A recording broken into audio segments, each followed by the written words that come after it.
And a very good afternoon, ladies and gentlemen. Welcome back to Roberto Hernandez Stadium for Game 2 between the USC Aiken Pacers and the Lander Bearcats. Pacers coming into today's game with a 27-16 overall record and now 18-7 in the conference. Lander, on the other hand, 14-29 overall, 7-18 on the year in the conference. Starting pitcher on today for the Pacers is Christian Aragon. A 4.33 ERA and a 6-1 record in 11 starts, 13 appearances.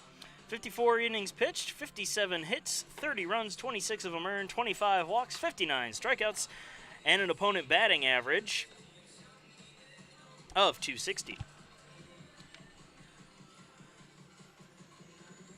Aragon having to play follow-up to a very impressive outing by Mitch Spence. A win, his second complete game of the year, and it would be very surprising if he doesn't earn the Peach Belt Pitcher of the Week, if not the Region Pitcher of the Week.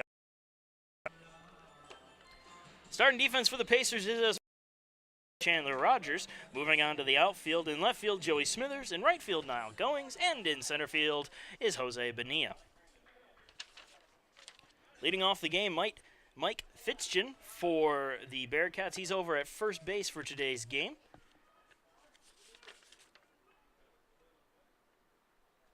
.291 average on the year, 24 RBIs as well. And the first pitch from Aragon comes in, misses high and outside for ball one. We are underway.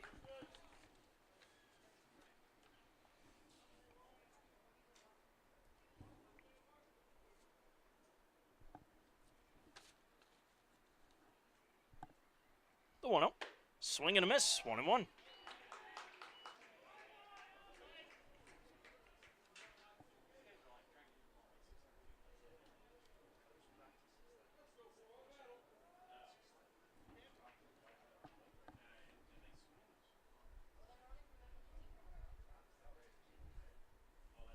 And the 1-1 pitch, right down the middle for a strike. Good slider there, 1-2.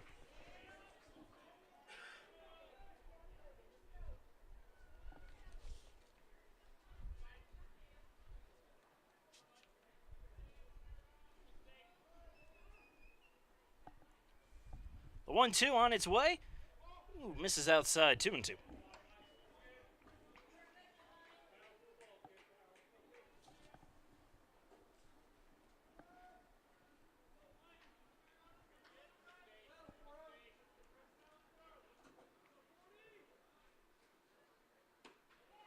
Again, just missing outside. Count is full to Fitzgen.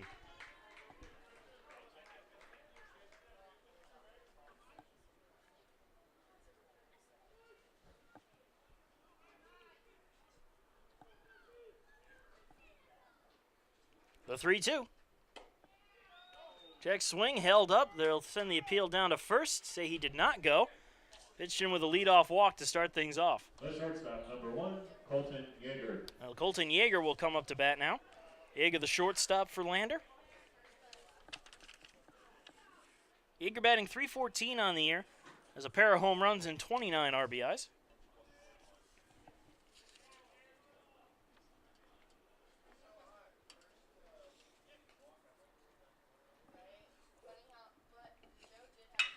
And that one is grounded through the left side for a base hit. Runners on first and second with nobody out here in the top of the first inning. The catcher, number 7, Moore. Now Zach Moore, the catcher, will come up to bat. 9 has 4 home runs and 25 RBIs.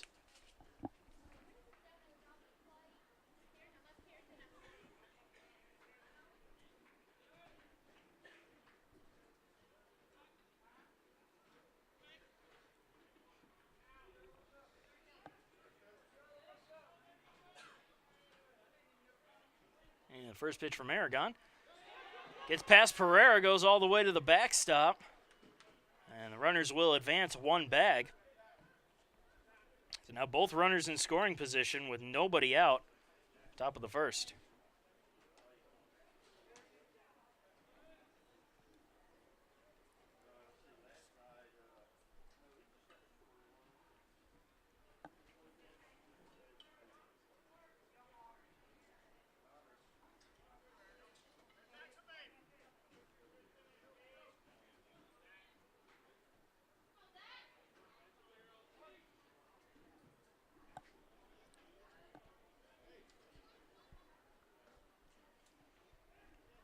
Now the 1-0.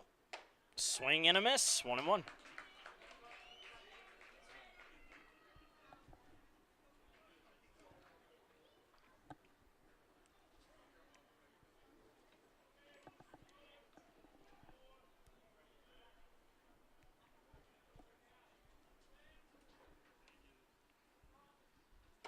Another swing and a miss. 1-2.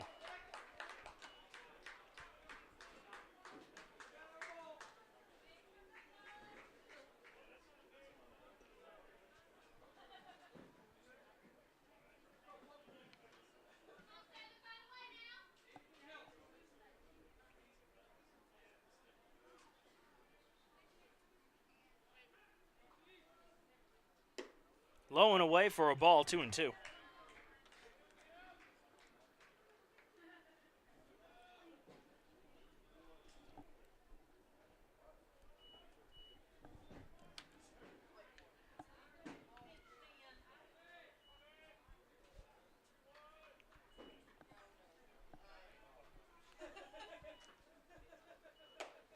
High and inside, and another full count.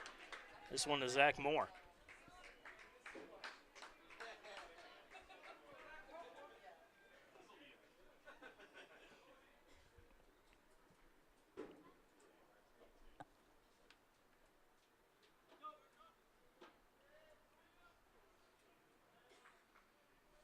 The 3-2 pitch, low and inside, ball 4. And the bases are now loaded for Lander here in the top of the first inning.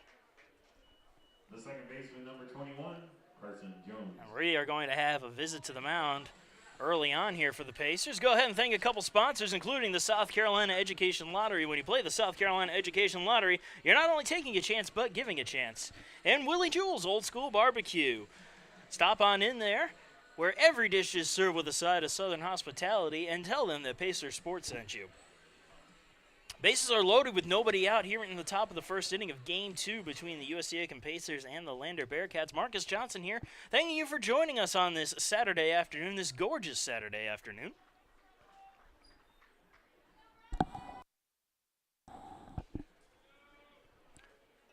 So Carson Jones, the second baseman, will dig in, looking for an opportunity here to get the Bearcats an early lead. Batting .262 on the year, has 11 home runs and 26 RBIs. Definitely not the guy you want to see at the plate with 11 home runs on the season if you are the Pacers.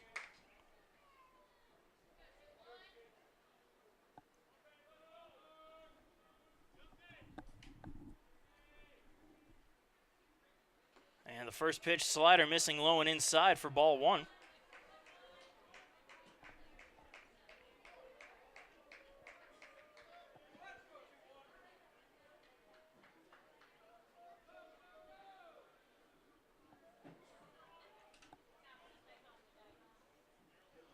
Here's the 1-0. And that one's fouled off behind the plate, out of play, 1-1.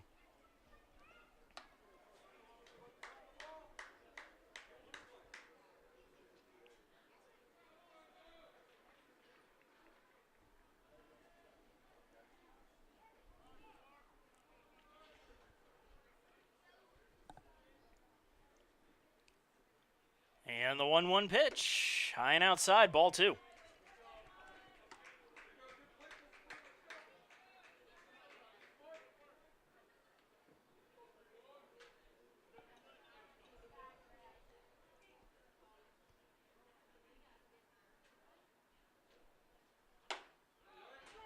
Outside corner, call strike, 2-2.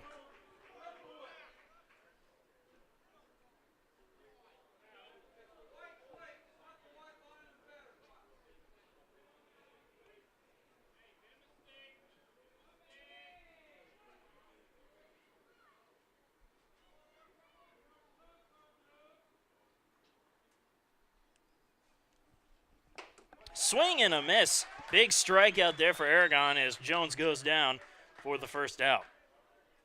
The third baseman, number 18, Nathan Schreckengast. And now Nathan Schreckengast, the third baseman, will come up to the plate. Bases still loaded now with 1 out. Infield playing at double play depth. However, we still have Connor Durden, the first baseman, playing on the infield grass. And now he'll back off a little bit. Schreckengoss batting .265 on the year, 8 home runs and 26 RBIs of his own.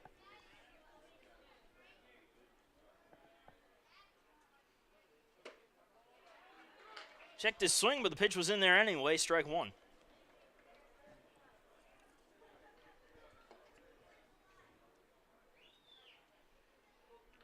And with that strikeout, you'll see the lovely ladies of A.O. Pi wandering around throughout the stadium as they are collecting donations for their strikeout arthritis. Every time the Pacers strike out an opposing batter, they will walk around, collect donations, or ask if you want to buy a raffle ticket. So if you're listening at home, online, why don't you try to come on out if you can? And if you can't, we understand it completely. 0-2 the count to Schreckengost.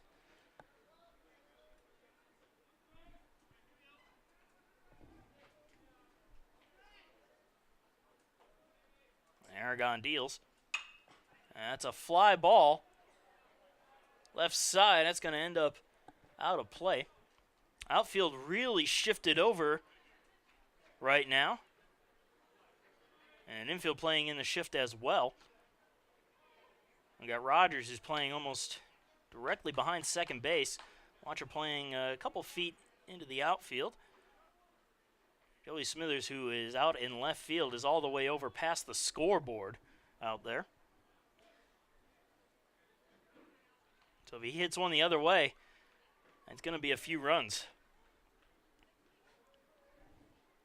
And again, the 0-2. And he's trying to foul it off the other way as that goes out of play. Suppose the pitch keeps it at 0-2.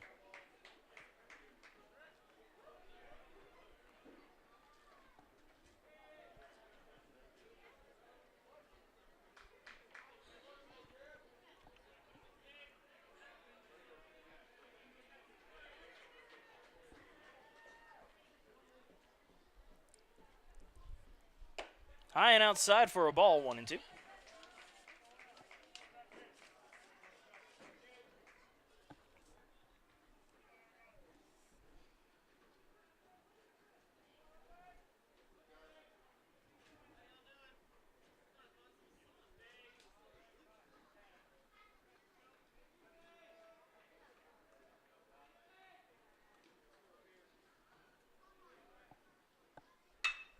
And that one is lofted into left field. Smithers coming on and making the catch. Runner tags from third. The throw comes in. And that one is not going to be in time. Runner trying for third, and he's going to be in there safely. A sacrifice fly for Schreckengost, and Lander is on the board, 1-0.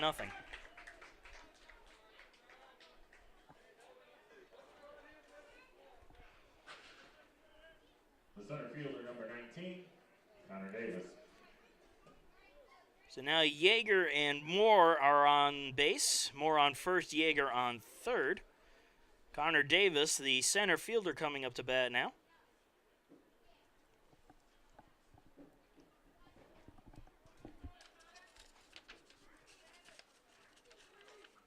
Davis batting .352 on the year. No homers and 8 RBIs. Has a chance to add on to that low RBI total, but he takes the first pitch strike from Aragon.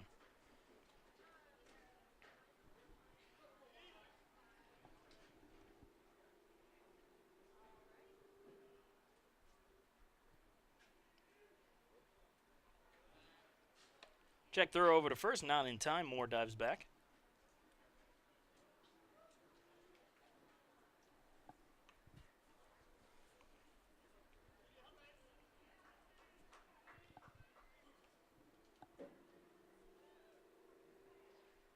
Swing and a miss, got him to chase a high fastball. 0-2.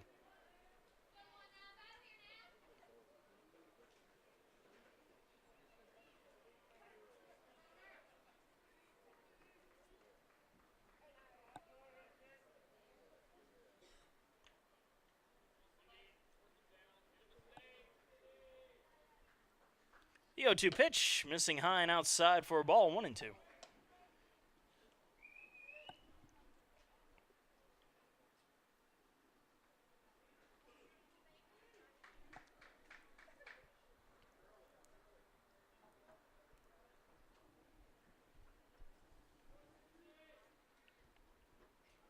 Another check throw to first from Aragon, not in time.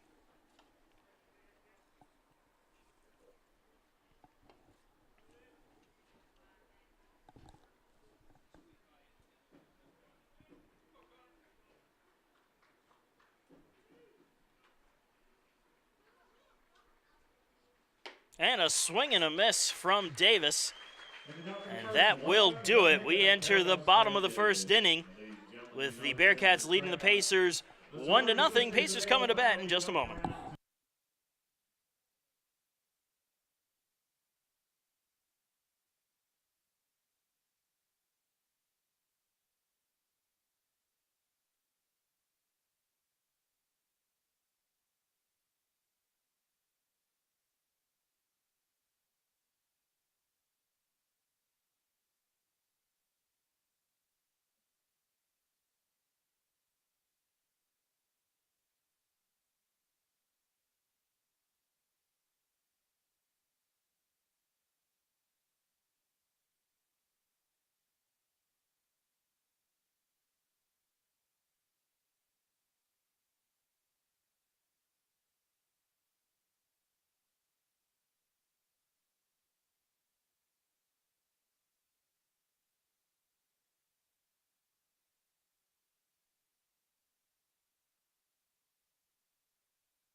And welcome back. Bottom of the first inning about to get underway. Pacers trailing the Bearcats of Lander 1-0.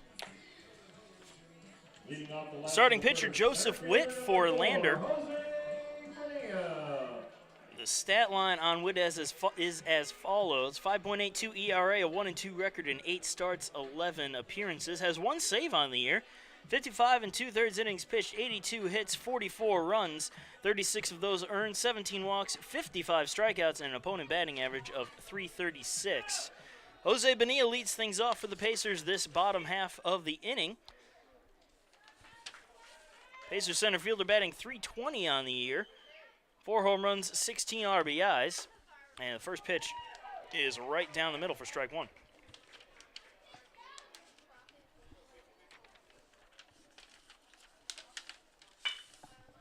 And he sends that one up the middle. Grabbed that second throw to first, draws the first baseman off the bag as Fitzgen had to jump up and get it, and Bonilla will be safe. The third baseman, number 44, Dalton Weeks. And that brings up Dalton Weeks. And they're going to score that an E4 on the play. Weeks coming into the game as one of the top Pacer hitters, a .349 batting average, 14 home runs, top spot on the team, and 52 RBIs, also top spot on the team. Runner on first, nobody out, and he fouls off the first pitch for strike one.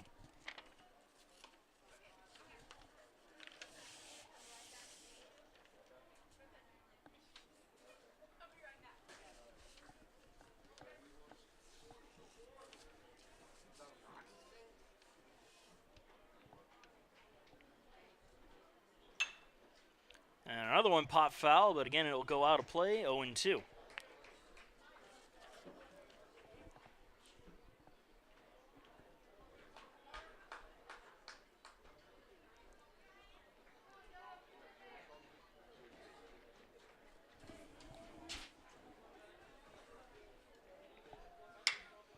And Weeks grounds that one through the left side for a base hit. Bonilla rounding second, heading for third. Weeks is moving in for second base. Nobody's covering the bag, and he will make it in there with a stand-up double. Heads-up base running there by Dalton Weeks, and it gives the Pacers 2 runners in scoring position, still nobody out.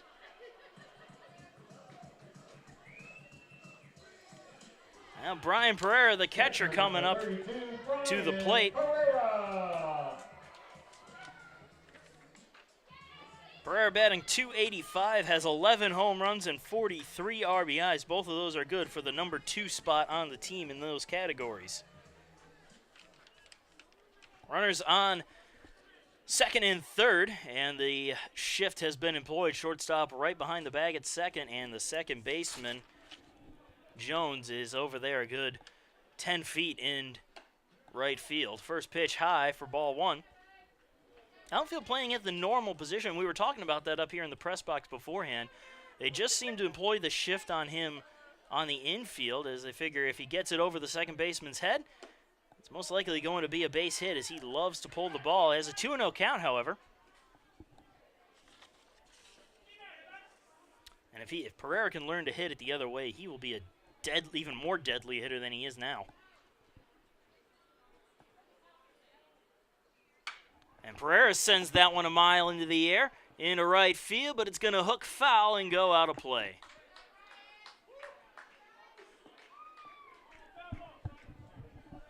Count now 2-1 on Pereira.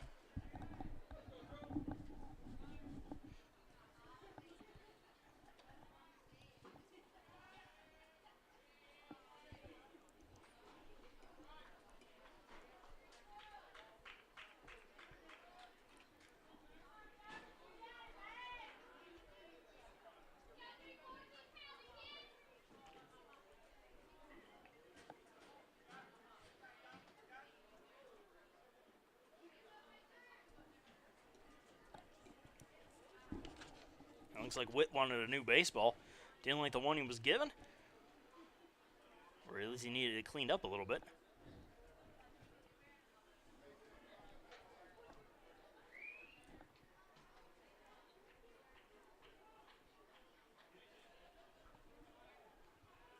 Here's the 2-1. And Pereira bloops that up into the air where it will be caught by Witt for the first out. Right fielder number 34, Niall Goings. Now Niall Goings to the plate. Goings a .285 average on the season as well. 7 home runs and 20 RBIs. Runners still on second and third with 1 out for the Pacers.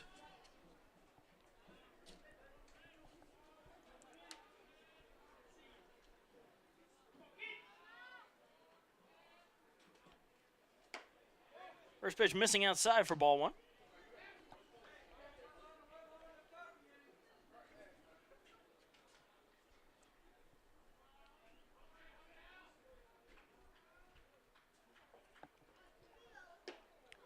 Pitch missing low, 2-0.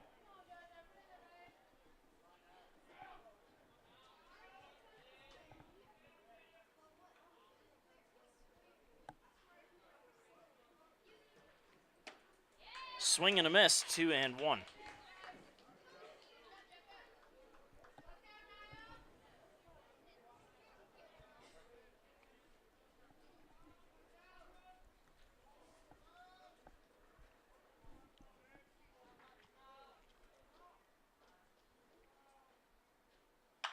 And Goings grounds that one to second. The throw to first is in time, but Bonilla scores on the sacrifice hit from Goings, and the Pacers are now tied with Lander 1-1. Lead at 1-0, tie at 1-0. It's all over the place.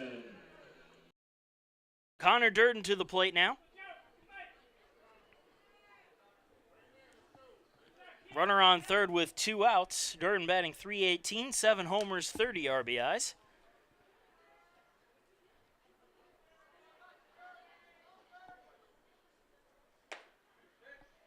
Pitch right on the outside corner, fastball, strike 1.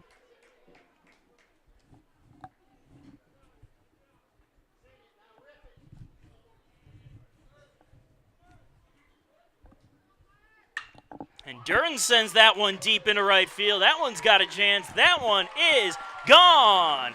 A 2-run home run for Connor Durden, and the Pacers jump out to a 3-1 lead.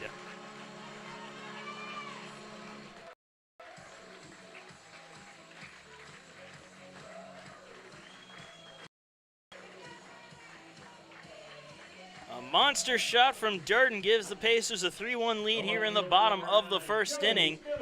Consolation, though, for Witt as those runs are unearned. And now Joey Smithers will come up to bat.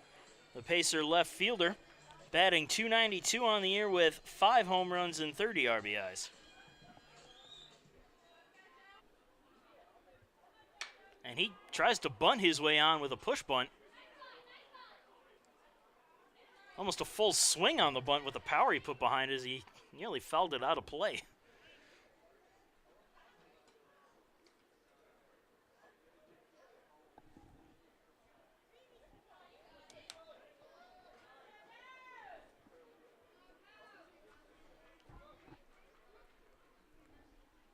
The 0-1. This is low, 1-1.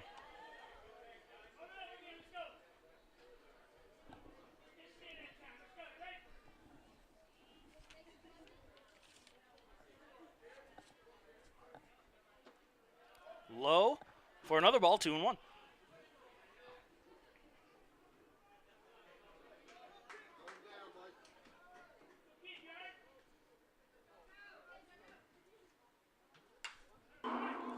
And he'll foul that one off the support structure here at Roberto Hernandez. The sound of a gong resonating. Down even at 2-2.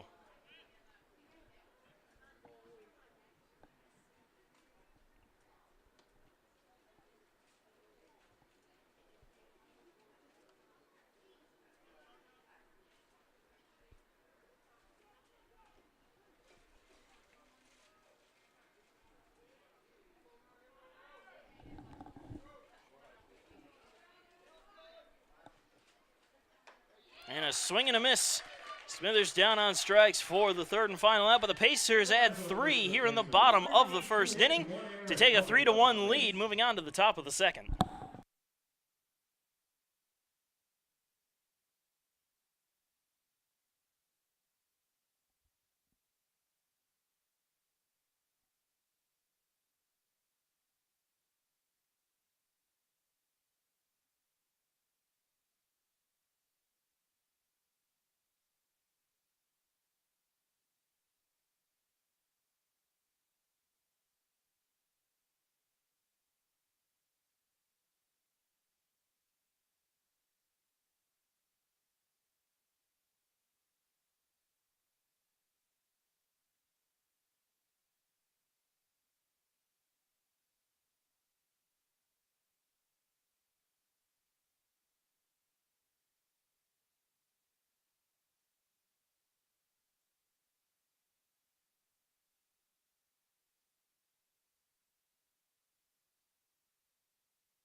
And welcome to the top of the second inning, folks. Pacers leading the Bearcats 3-1 as Bryce Curvin comes up to bat. Curvin, the right fielder.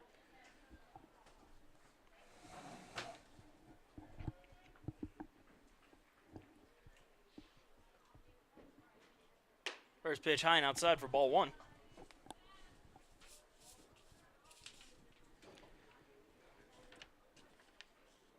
Stats on Curvin. Only 2 for 15 on the year. And he swings and misses at that one, 1-1.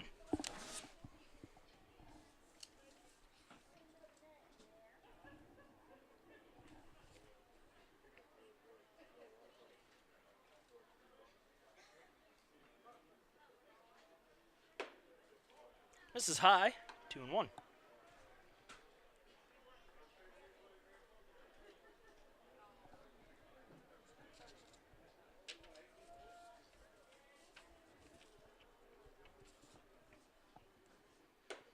High and outside, 3 balls and 1 strike.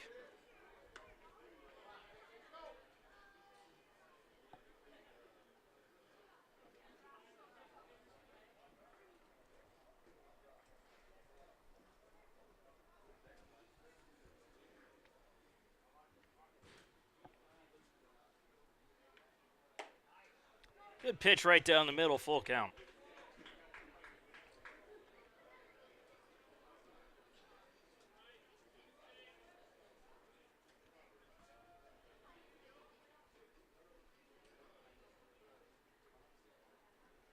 And a swing and a miss. Aragon striking out Curvin to start off the second. Designated hitter number 24, Alex Conaway. And now Alex Conaway, the DH, coming to bat. Conaway batting .215 on the year with 1 home run and 10 RBIs. As we were saying yesterday, the local boy out of Aiken, South Carolina, also a local boy, Joseph Witt, out of Midland Valley High School.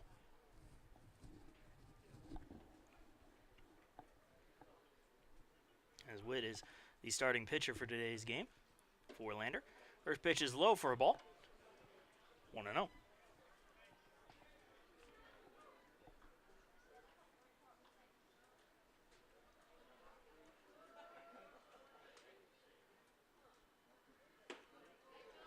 In there for a strike, 1-1.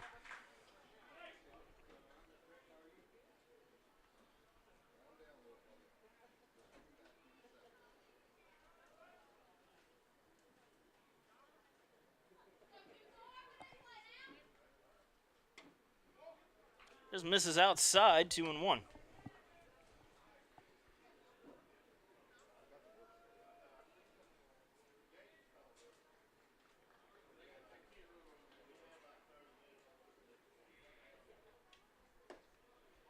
Low and inside, 3-1.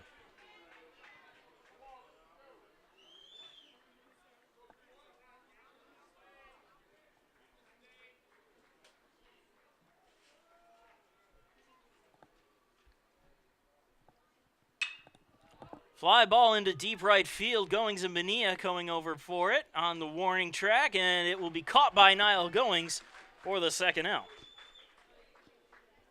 Left fielder number 23.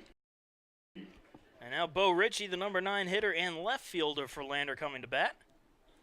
Ritchie batting .129 on the season. Has a couple of RBIs, however.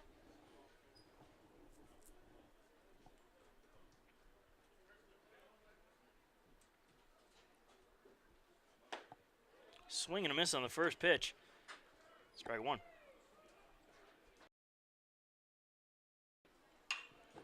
That one fouled off out of play. 0-2.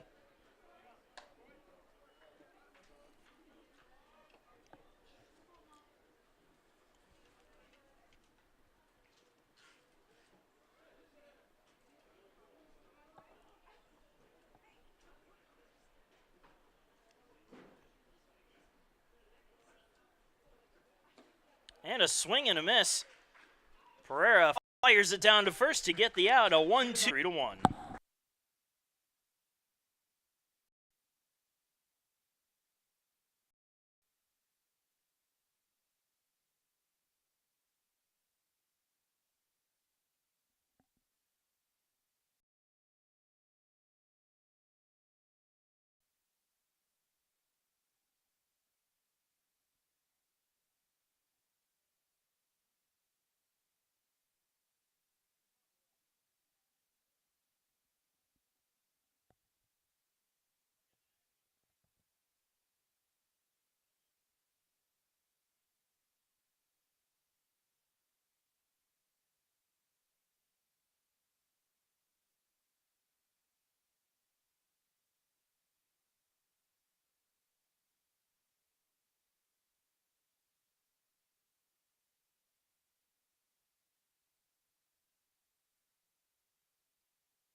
And we are right back in it. Here in the bottom of the second inning, Philip Watcher leads it off for USC Aiken as they lead Lander 3-1. 287 batting average for Watcher. 4 home runs and 40 RBIs. Good RBI total there.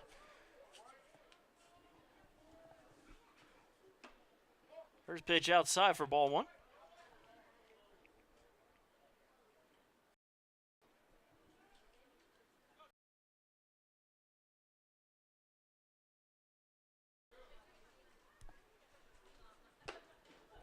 right down the middle. 1 ball, 2 strikes.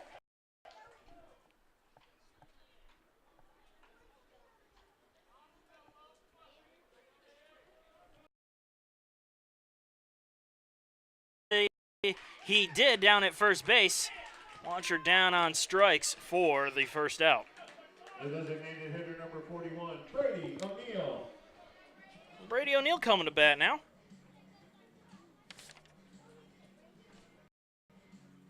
O'Neill batting .294 on the year. And the first pitch to O'Neill misses for ball 1.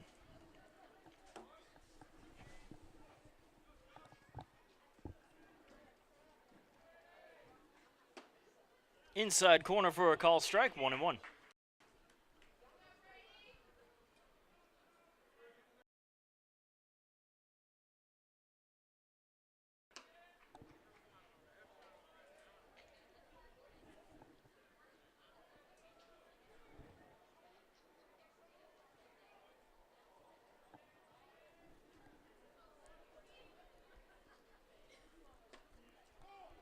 Another one missing.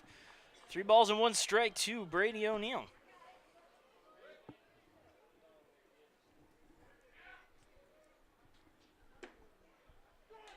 That one will be called strike. O'Neill tried to sell it. Didn't get the call, full count.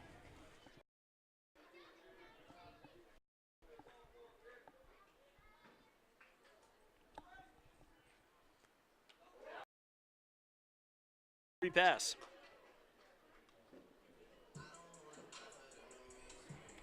And now Chandler Rogers to the plate, number 9 hitter. Rogers batting .261 on the year. No homers, 12 RBIs.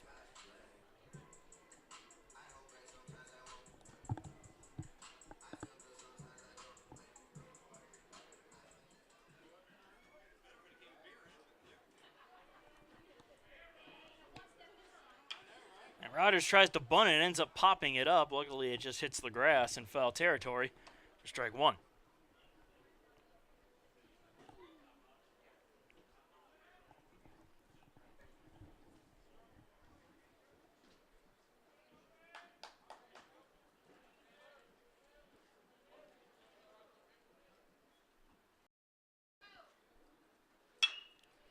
Rounder to third. They're going to try, and the throw to first is way off the mark.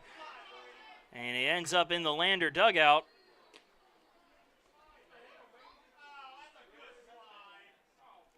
But Rogers will make it to second. O'Neill is out on the fielder's choice.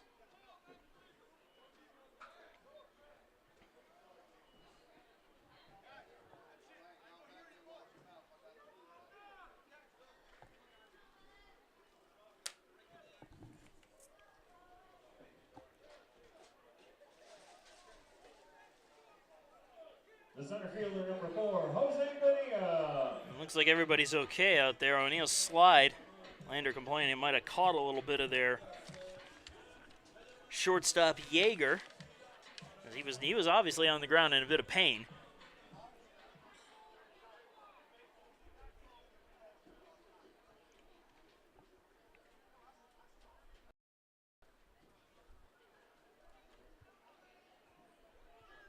Lander complaining that the slide was a little late.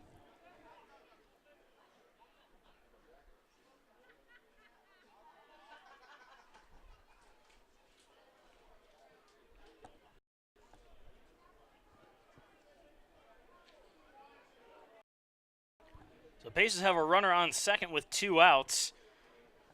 Jose Bonilla will be coming up to bat.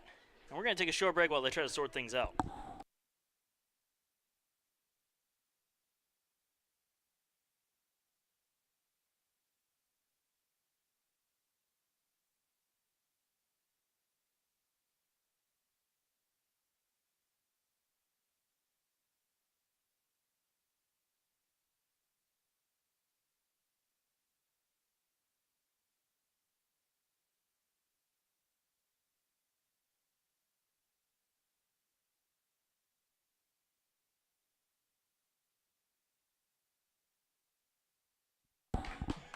And we're back in action.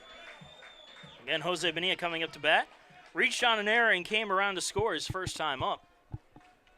He's got a runner on second.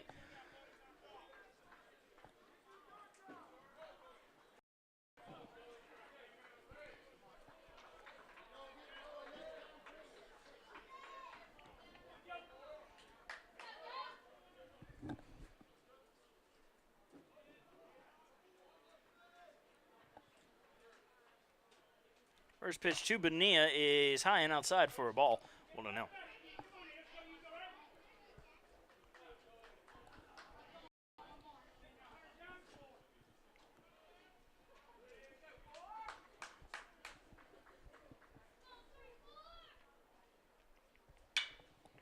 And that one is ripped foul on the right field line for a strike, 1-1.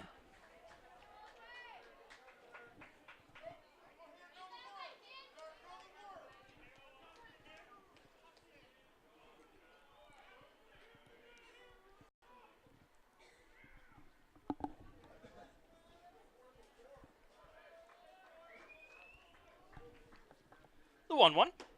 Right down the middle for a strike. 1-2.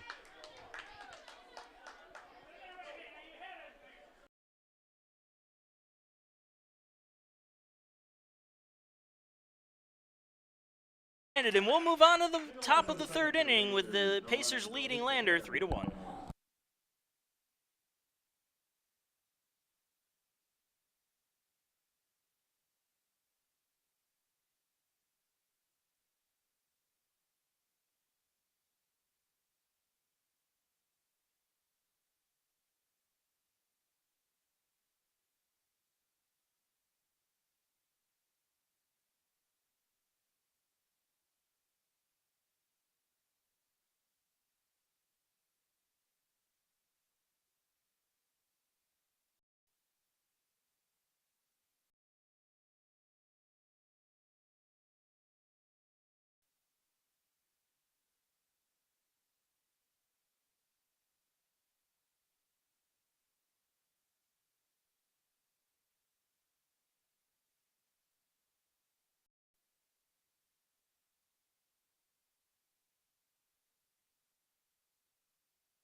And we are back with the top of the third inning of USC Aiken Baseball. Presented by Tyler's Tire and Auto Center, proud sponsor of USC Aiken Athletics. Top of the order, Mike Fitzgen leads it off. Walked and came around to score his first time up. And he goes after the first pitch, pops it up. Foul territory right side, and that's going to end up out of play.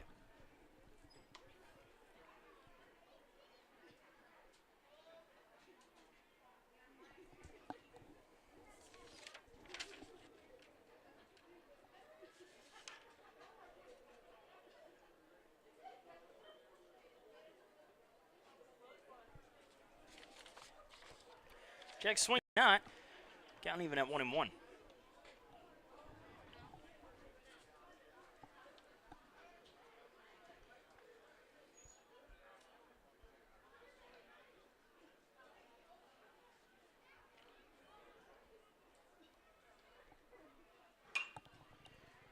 Popped up again, foul territory, also out of play, 1-2.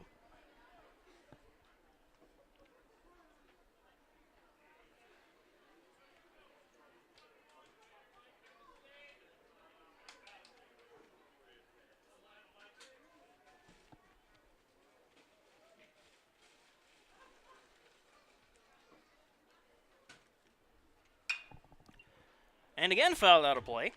And we'll do it over.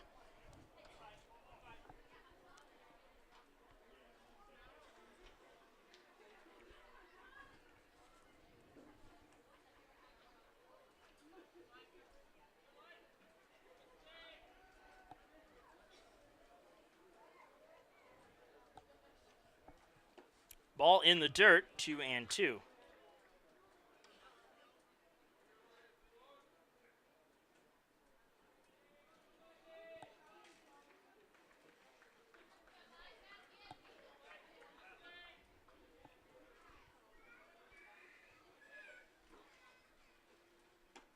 Misses high, full count.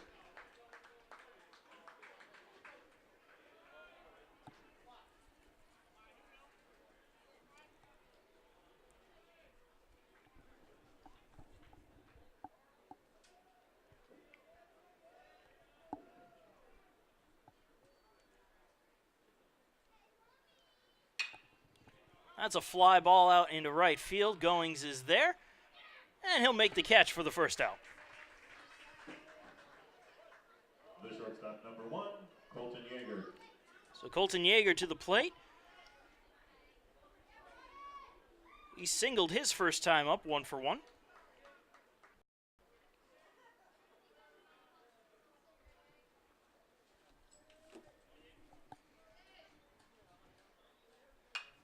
And the first pitch will be fouled off by Yeager for strike 1.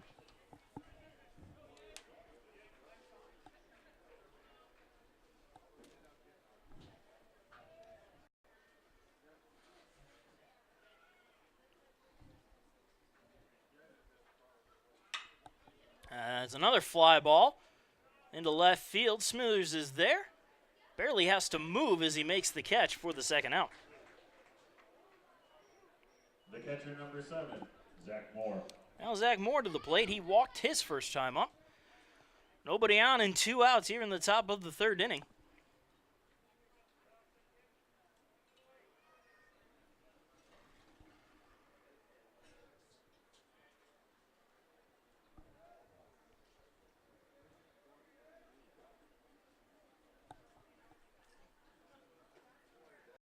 Pitch is low for ball 1.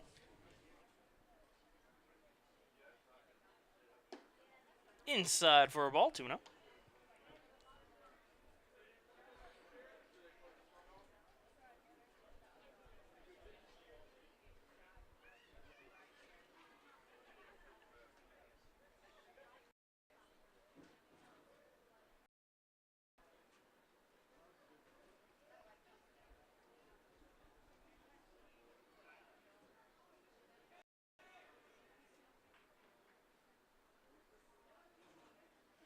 Swing and a miss, 2-2.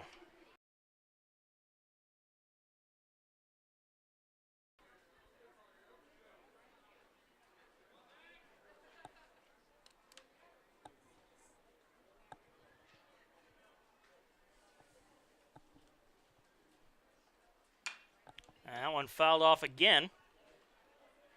Count stays at 2-2.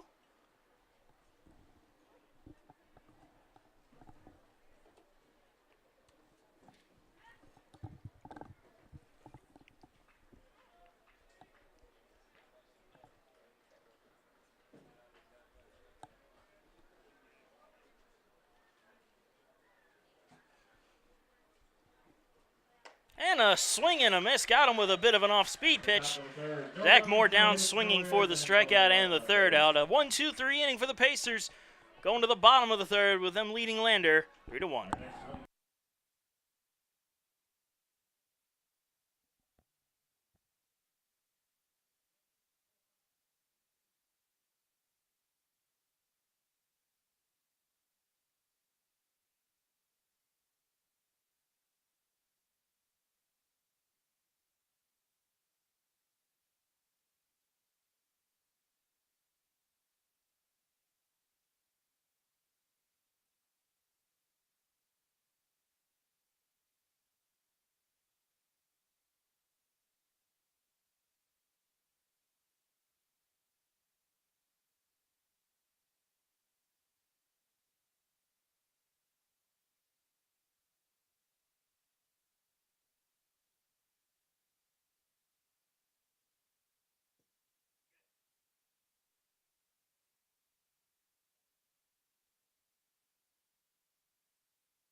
And we are back with the bottom of the third inning. Dalton Weeks will lead it off for the Pacers. Weeks doubled and came around to score his first time up. Need to repeat that possibly here in the third inning. And there's absolutely no reason to panic, folks. A spider just ran across my score sheet, but it's dead and we can move on.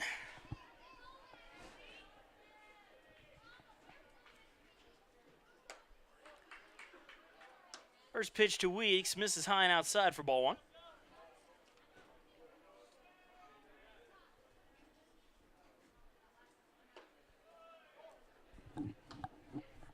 And ball missing low, 2-0.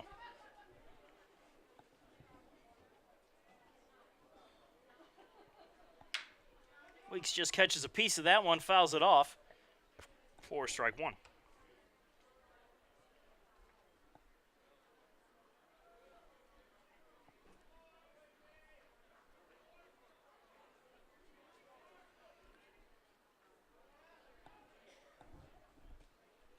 The 2-1. Misses low, 3 balls, 1 strike.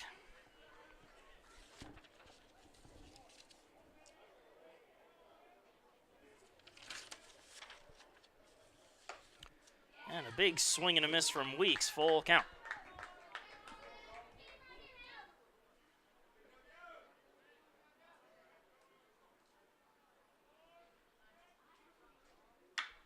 And Weeks sends that one a mile into the air, but that's going to end up hooking foul, and it'll go out of play.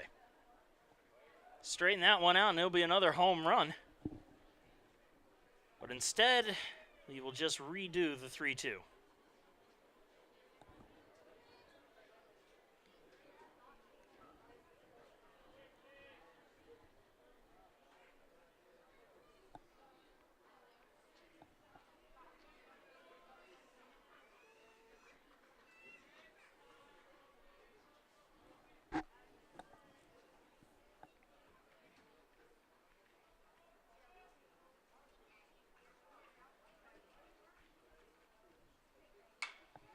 Fouled off the other way, out of play again.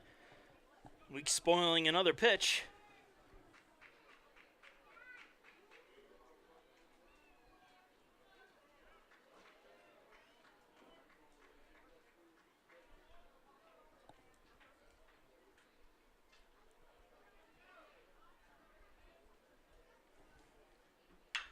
And another foul ball.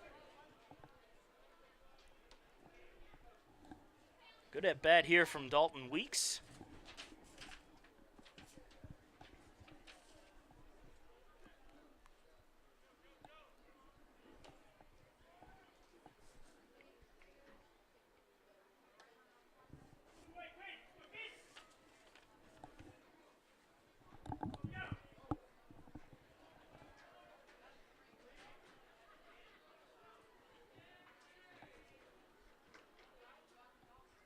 High and inside, ball 4. Weeks draws the walk to start things off here in the third.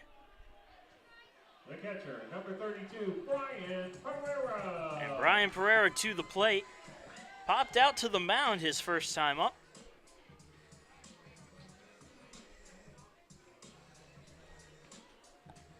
Runner on first with nobody out for Pereira.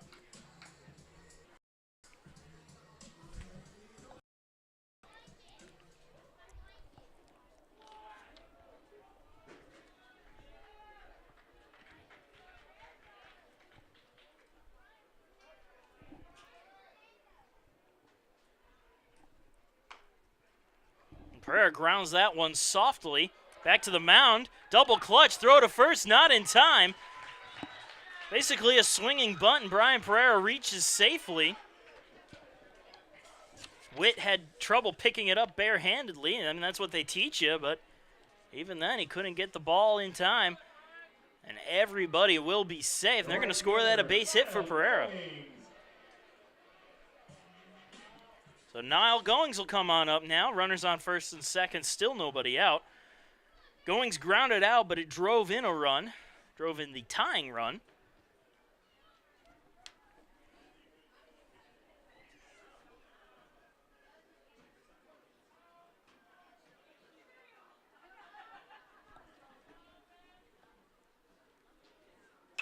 And Goings goes after the first pitch, pops it up foul territory, and that's going to hit the ground for strike one.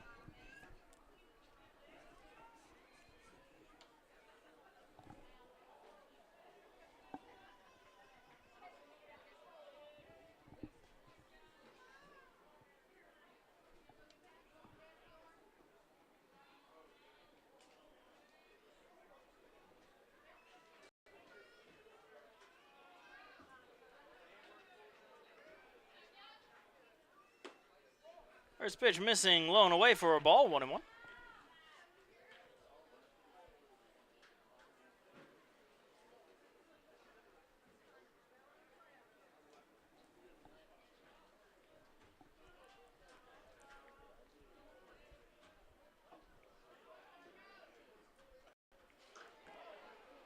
Calling it a dead ball as it made contact with Goings' foot, and he will take first base on the hit by pitch.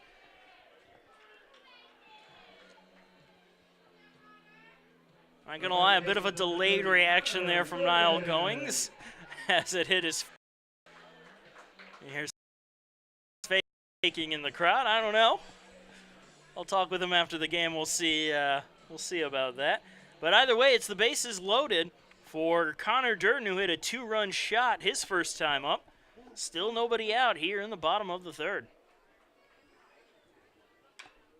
And he fouls off the first pitch for strike one.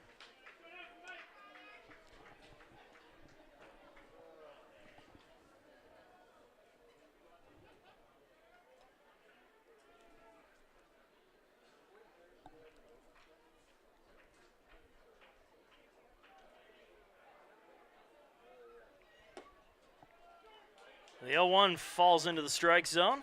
Good slider, 0-2.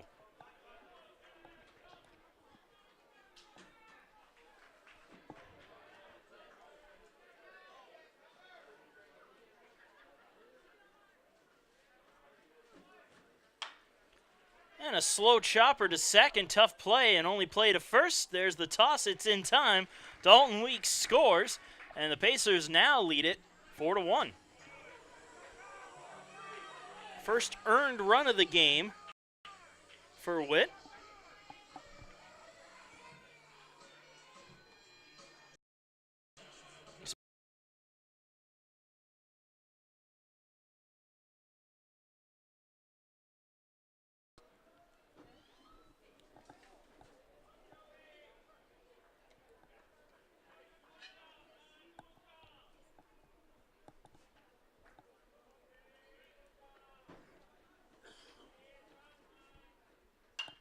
And he pops the first pitch foul and out of play.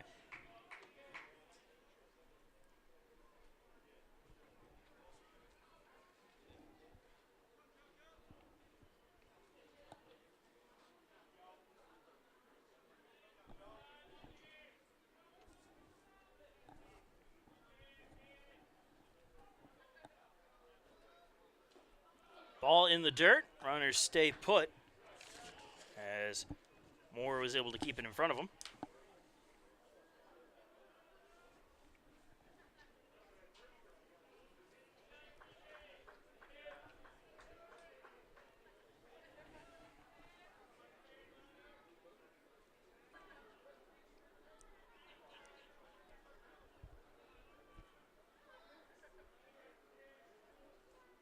And another swing and a miss. Smithers down on strikes for the second time today. And that'll bring Philip Watcher up to the plate. Runner still on second and third now with 2 outs for Watcher, who's 0 for 1 with a strikeout of his own.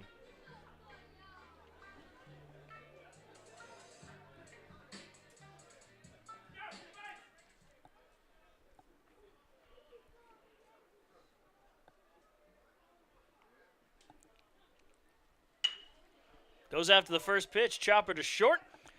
Throw to first is in time, and that will do it. Pacers score 1 run, however, and we move on to the top of the 4th inning with the Pacers leading 4-1.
And welcome back, folks. We are in the top of the fourth inning of USC Aiken Baseball, sponsored by Aiken Flooring. Aiken Flooring, you can stand on us. Base is up 4-1. As Carson Jones leads it off. Jones struck out his first time up 0 for 1. First pitch outside for ball 1.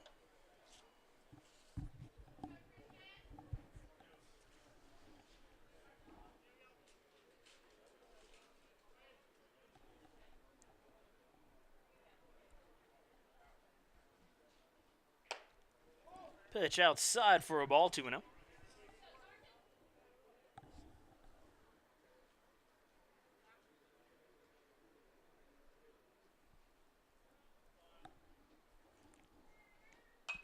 Check swing, fouls it off.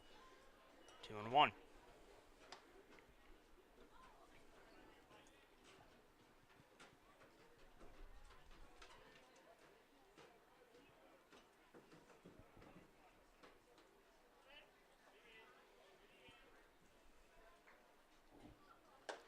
And a swing and a miss there, evens the count at 2-2.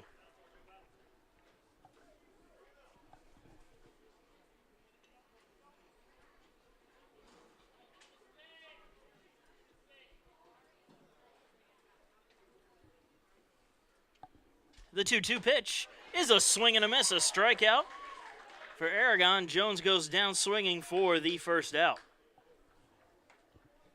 The third baseman, number 18, Nathan Schreckengast. Now Nathan Schreckengast coming to the plate. Sacrifice fly his first time up. Responsible for the only run scored by Lander at this point.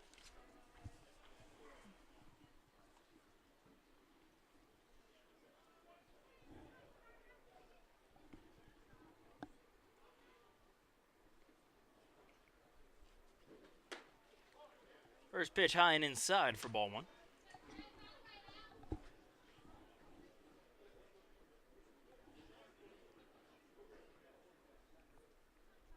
Center fielder. Well, they're going to give him a double on that one.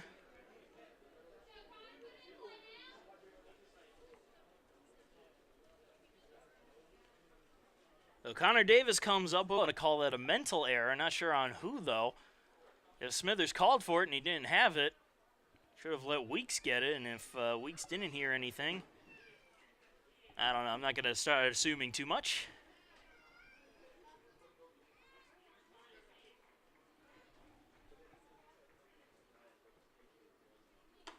First pitch high and inside for ball 1. Or no, they're going to call that a strike. Looked high and inside to me, but umpire thought different. So it's 0-1.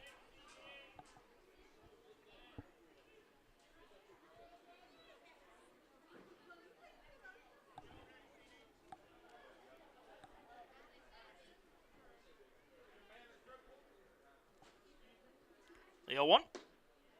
Low and away for a ball, 1-1.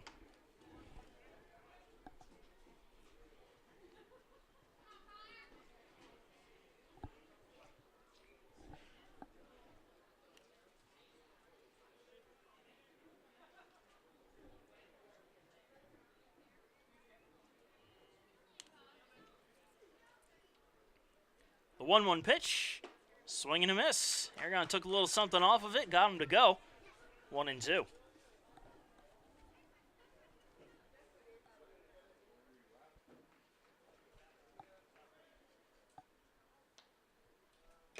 Foul tip into the glove of Pereira, who holds on to it for the second out for 1 today. Runner still on second now with 2 outs in the top of the 4th.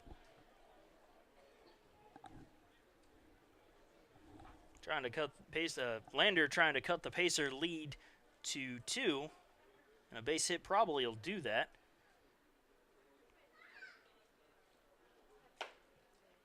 First pitch in there for a strike.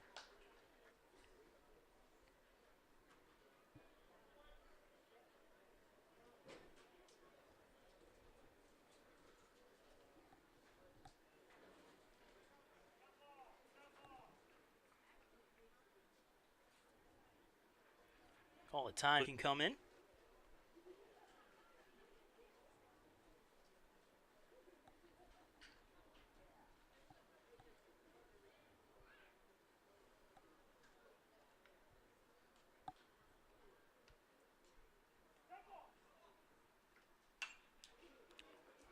That one fouled off.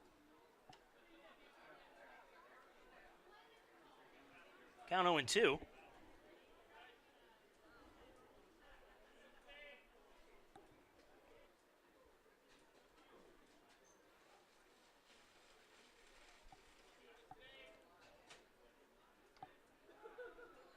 And Aragon steps off the mound.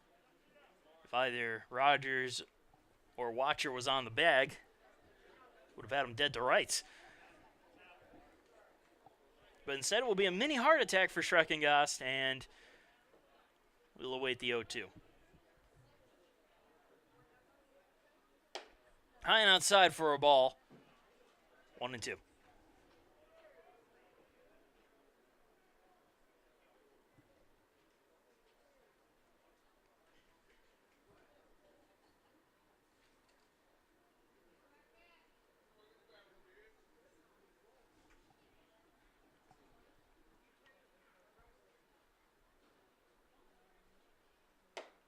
Misses high, 2-2.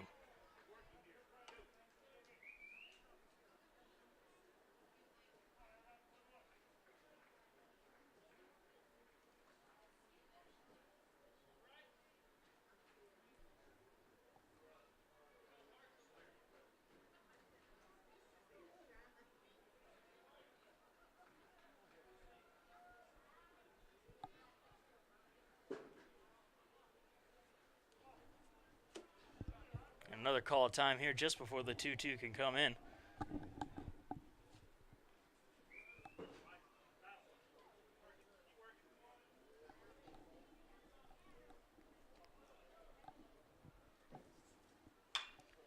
That one is popped up behind the play. Prayer gives it a look, but he's just going to let it end up out of play, and we will do it over.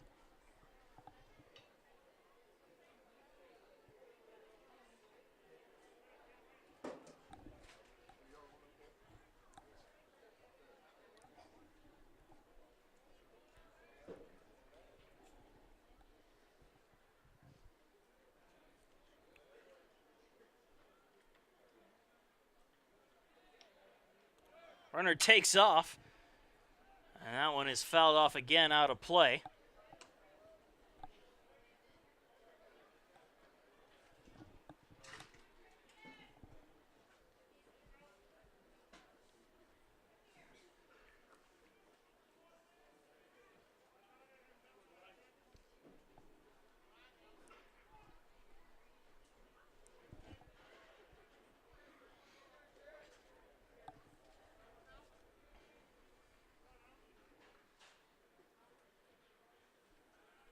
And Aragon again stepping off the rubber.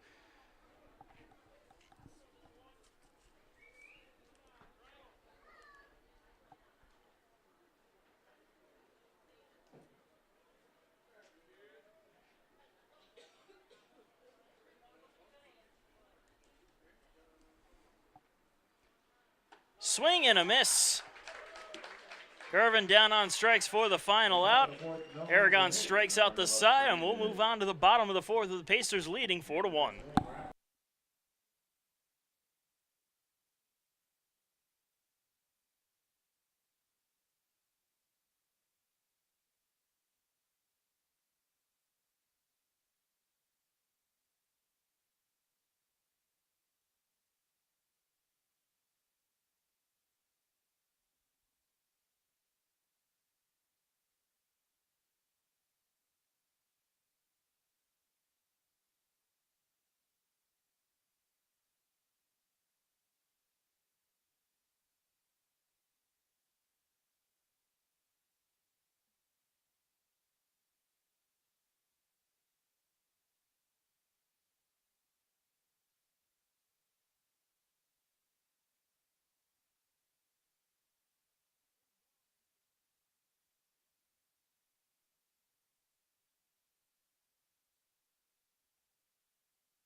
We are back. Bottom of the fourth inning getting underway. Brady O'Neill coming to the plate.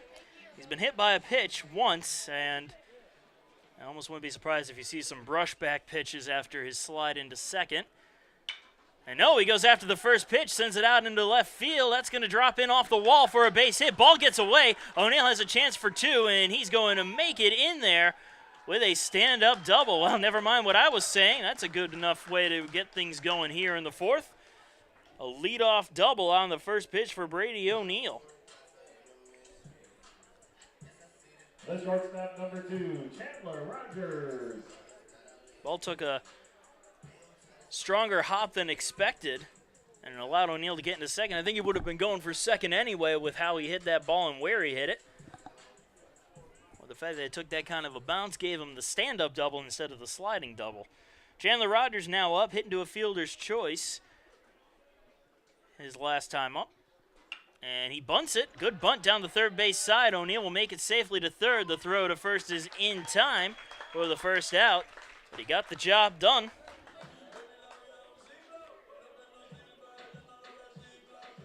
And now we will see Jose Bonilla come back up to the plate. Runner on third with one out here in the bottom of the fourth inning.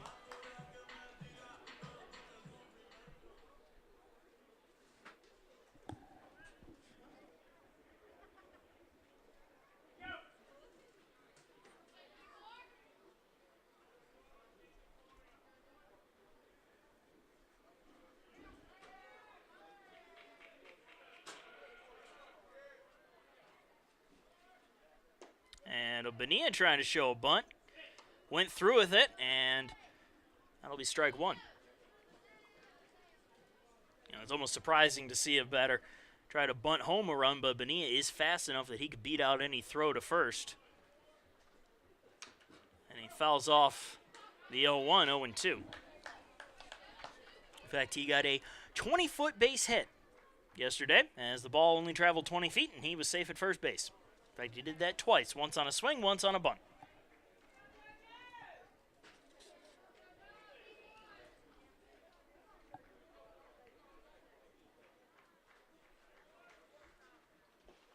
Low and inside, blocked by Moore, keeping O'Neill at third.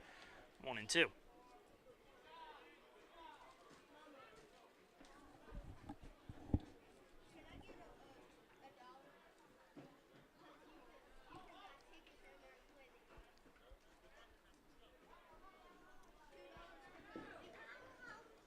And Bonilla will step out of the batter's box. Still awaiting his 1-2.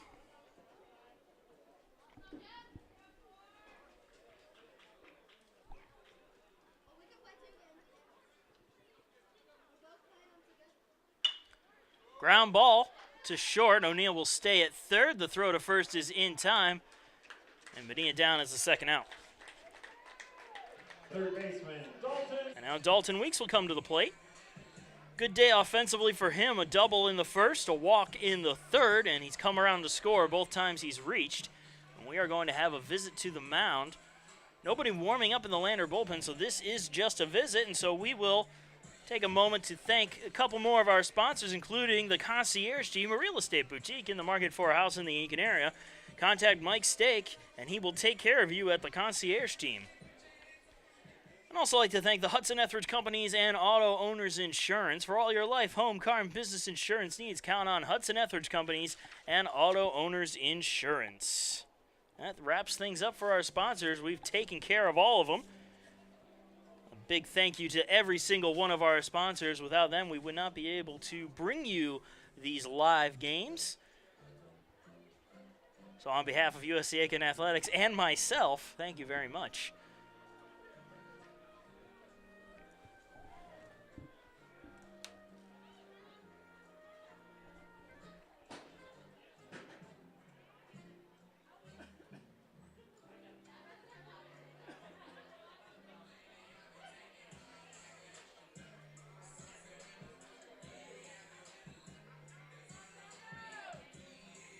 We will get back to things. Dalton Weeks will dig on in.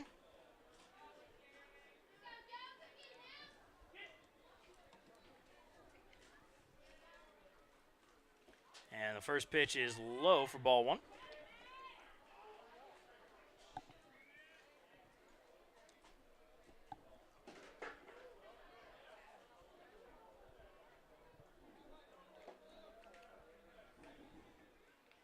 And a swing and a miss there evens the count up at 1-1.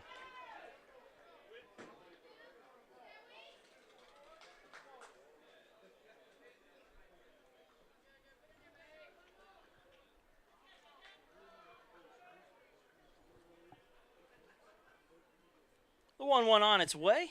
Misses inside, 2-1.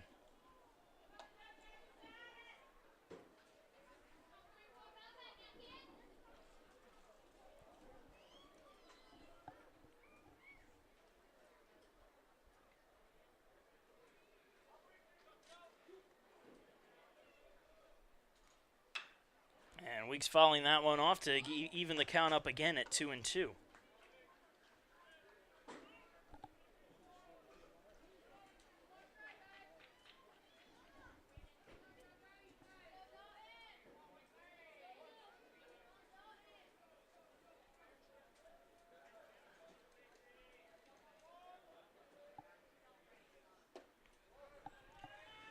Inside for a ball, and it's a full count.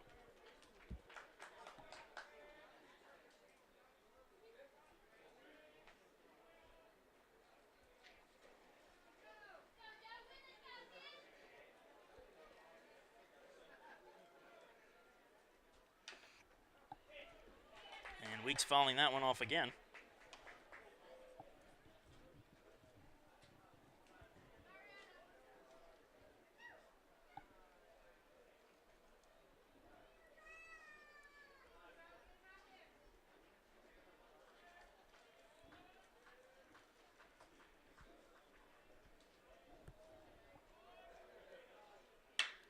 And Weeks lines that one out into left field. That's going to drop on in for a base hit. One run will score, and Weeks heads on in for second, and he will make it in there with a stand-up RBI double. The Pacers now lead it 5-1.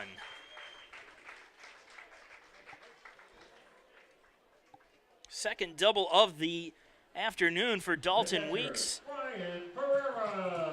First RBI of the day. And now Brian Pereira coming up to the plate. Pereira 1 for 2 today with a single his last time up. His single maybe went about 50 feet from home plate. Not that often that you see a single like that from him. But he lucked out on the placement, and he's got a runner on second with 2 outs.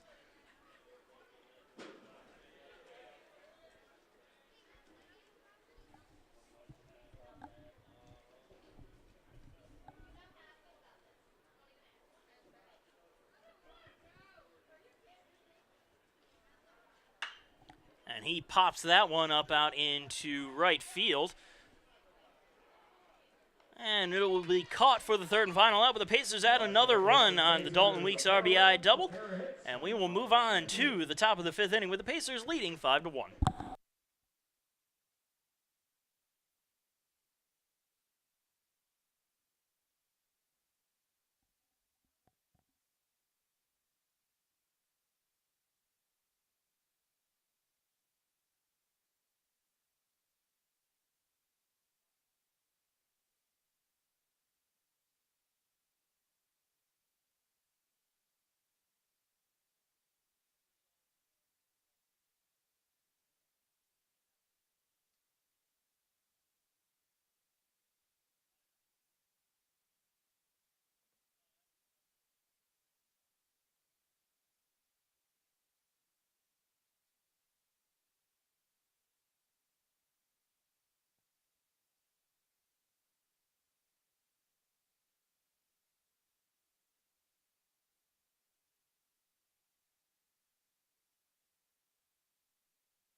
And we are back with the top of the fifth inning getting underway. Marcus Johnson here. Thanking you again for joining us on this Saturday afternoon. Pacers up 5-1 over the Bearcats.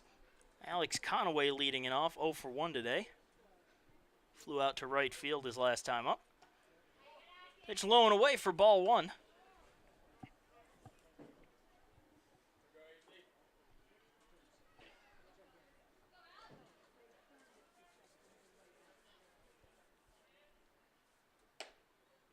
Ooh, just missed with that one. 2-0.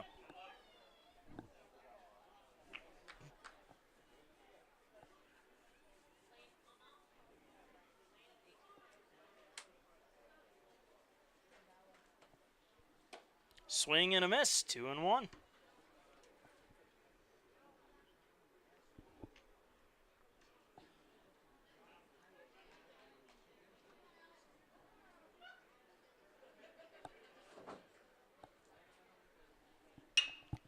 That one's sent on out into center field. Bonilla backing up and making the catch for the first out.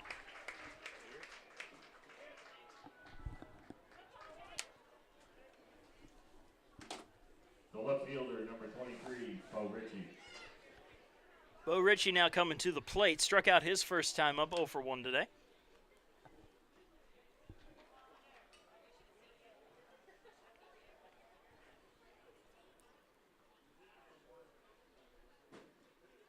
And he goes after the first pitch, misses, strike one.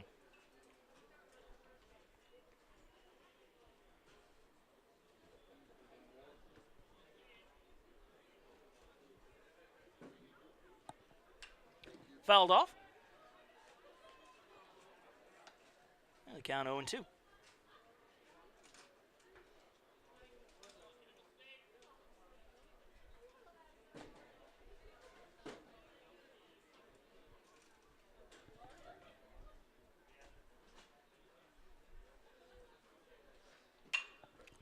That one will get fouled out of play into the picnic area. Count staying right where it is at 0-2.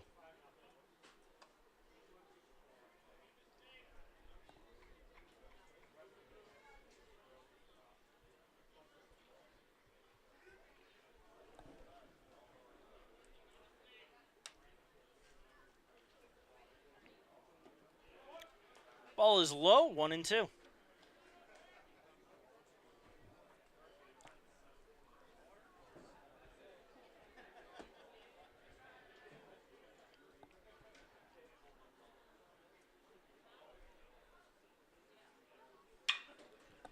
Grounded foul again. Ritchie spoiling the pitch, keeping the count right where it is at 1-2.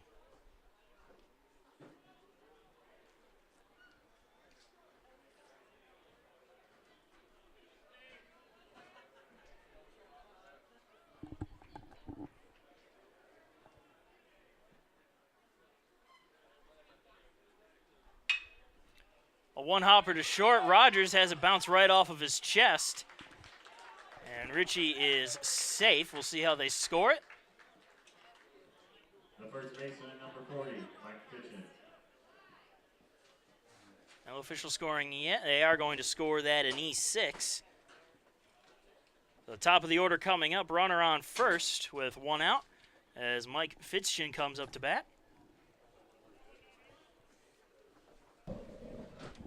And we are joined by a special surprise guest. Courtney Strauss of the softball team just finished up their doubleheader. Hi. Not your first time putting the mic on. Oh, throw over to first, gets past Connor Durden. They had him dead to rights, and Ritchie will make his way to second. Now he's moving in for third as the ball rolled all the way to Niall Goings. Now a pickoff move that should have been an out all of a sudden turns into a runner on third with only one out. I'm not going to blame you, but you did just jump on the broadcast. Not bringing our bad juju over here. That's not terrible. You guys did okay in the second game. You got a hit, I saw, 1 for 2 on the day. Yes. Yeah, they were a pretty solid team. First in our conference, second in their region. So. Second in the nation. Yeah. So. We put up a hard fight. So. That's all we can ask. That's all we can ask from you. Hopefully, baseball can bring a win in today, since we couldn't. Well, they lead 5-1 here in the top of the fifth inning. Aragon's been working. That's really the first mistake we've seen.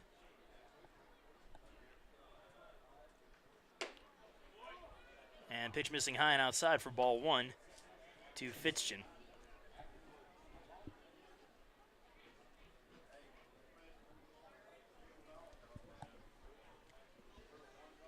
I know you just showed up to the baseball game today, but from what you've seen, the little bit that you've seen. I don't really want to speak on what I just saw because I feel like right when I walked up, they made their first kind of bad play, but usually they're pretty solid, so I think they'll come back. I'll take your word for it. You've been having yourself an impressive season, especially, your freshman year. You didn't see a whole lot of action. This year, you've just absolutely taken off. Thank you. And are playing pretty darn good softball. Thank you. Which falls into the strike zone, it's too. It's easy watching these pitches. There's so much different than our pitches. I mean, they're completely different than our curveball. The physics are completely different from an Yes. overhand and an underhand Oh, throw. yeah. Underhand, I'm pretty sure the ball can actually rise while in baseball. The laws of physics don't allow that. Fly ball the other way. Now Goings having to run over for it, and that's going to land right on the fair line. Wow. That's a base hit. Score. Goings gets it in to Rogers at short. It is an RBI single for Fitzgen, and Lander now trailing 5-2. The shortstop, Colton Yeager. And that'll bring up Colton Yeager, who's 1 for 2. Singled his first time up, flew out his second time up.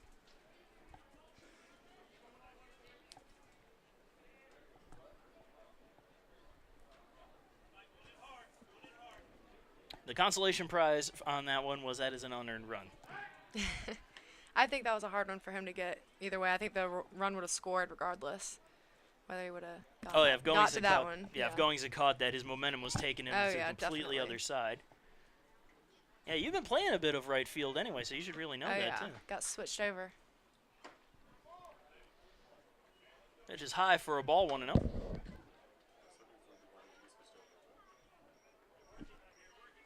In left field, and then for some reason they switch you over into right. Is there a reason behind that? Well, I know in softball for sure the ball tails differently when it's hit. When it's hit to a certain part of the field, so left field it always tails to the left, to the line towards more, and then right field it tails to the right field line. So my 5 years of high school I played nothing but right field, so I was so used to seeing the ball off the bat in right field and taking that step that way to the line when it tails. So whenever I got to left field, I was having a hard time adjusting. So they just moved me back over to right. So it's actually not a different position for you. You're just going back to what you know. Going back to what I know, for sure. All right, that's a pretty good reason. And I feel a lot more comfortable over there, so I'm not complaining about the switch. Well, as long as you're happy with it, I guess I guess Coach made the right move. I'm making a lot more plays. We'll just put it that way. A 1-2 count here to Yeager. And Aragon again with a check throw. Not in time, though. That's another thing that we had Brielle Jungblood up here not too long ago. We were saying the same thing. A lot of differences between softball and baseball, and one of them is the leadoff. I was just about to say that. I would be so scared to be leading off while the pitchers can throw me out. Popped up in foul territory, and Durden unable to come up with it. Wind may have taken a little bit. The wind swirls around down here in Roberto Hernandez. You guys had to deal with a lot of wind trouble in your game. For sure. The count will stay at 1-2. Now, going back to the whole leading off the bag, when I did play baseball, I do understand the nerves about leading off the bag, and I'm not going to say that I didn't take much of a lead off a bag, but my coach always yelled at me saying, "Get a bigger lead." Yeah. So that one is popped up in shallow right field. Niall Goings is there, and he will make the catch for the second out. Now, you've helped out with broadcast before. I remember you did a little bit of basketball, yes, in this season. I can't give much input on the logistics of that as much as I can with baseball. I just try to, when I do it with Chip, I kind of just agree with everything he says. And our SID kind of makes a groaning statement over there. He's not making fun of you, but at the same time he is. I wonder if Chip is listening to this. He might be. He might be. There is a good chance. 1-0 count to Zach Moore. Moore 0 for 1 today, a walk and a strikeout his last time up.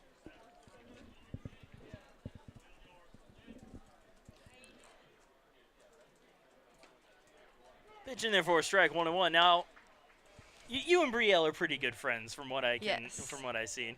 But I'm gonna let you know, when she came onto the broadcast, she was all nervous and everything. You seem to have just slipped right in, not a problem at all. It's just talking to you.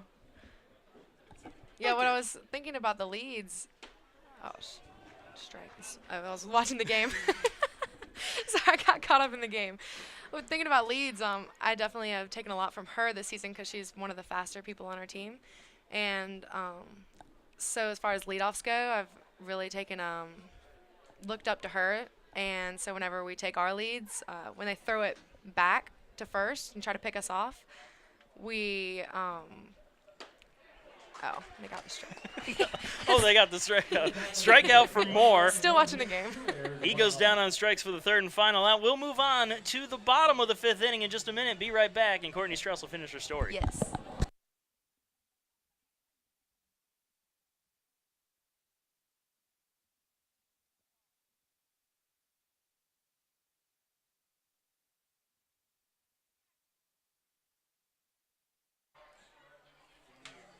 It was also signed by Connie Hudson, so he must be the winner.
And welcome back. We are in the bottom of the fifth inning. Marcus Johnson here, joined by Courtney Strauss again, where she will finish her story as soon as we introduce the leadoff man, Niall Goings, who's 0 for 1, was hit by a pitch his last time up and grounded out, which drove in a run. So he's at least produced offensively. I know now throughout the season when I come and watch the guys play, he definitely, when he gets a hold of the ball, he sends it. Well, he wants to get the whole reasoning behind why he wants to send that baseball is he wants to be on the post game after every game. And if he doesn't have a good game, we have him hold the tablet for the post game. If he has a good game, he'll be in front of the tablet. Swing and miss on the first pitch for strike one. So anyway, continue your story from where you left off with looking up to Brielle. Yes, so what I was saying is she's shown me a lot of different things you can do as far as running bases, with her being such a good base runner. So I've seen, instead of running back to first when the catcher tries to pick you off in softball, she's shown me instead if they are turned the wrong way, when they go to swipe to tag you, you can always just run to second, and at that point they're just kind of clueless, like where'd she go? So I've done that once, and I was safe, so I felt on top of the world. You felt faster than Oh Brielle? yeah, I felt really fast. Now let's see if you can get your speed up to be faster than Brielle on the bases. She is a speedster, to say the least. 1-2 to Goings, and he's going to send that one foul and out of play. Now without Brielle next year, you're going to have to fill in the shoes of the speedster. Well, I think and the papers just fly everywhere. Thank you, Wind. So you've got the two speedsters, Leah and Brielle, out there now. I think Leah's going to have me beat. She might. She is quite fast. She's a little lower to the ground than I am, too. She's about 5 foot, so she also she can get lower to the ground. And now, Leah, if you're listening, I did not say that. That was your teammate. That's an advantage. Going grounds that one hard to short. short. He's safe.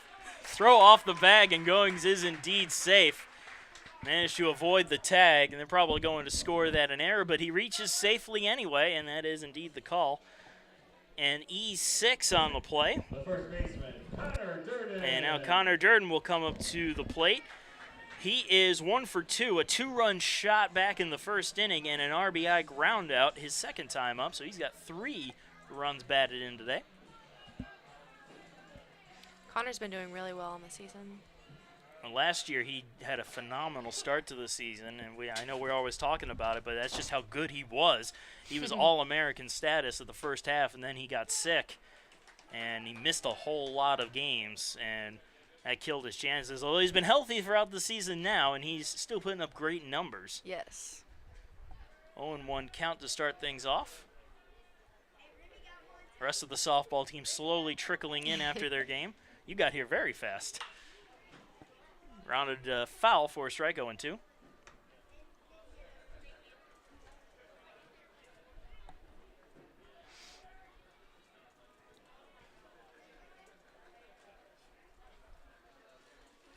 I'm interested to see if Niall is going to take off, try to steal a bag.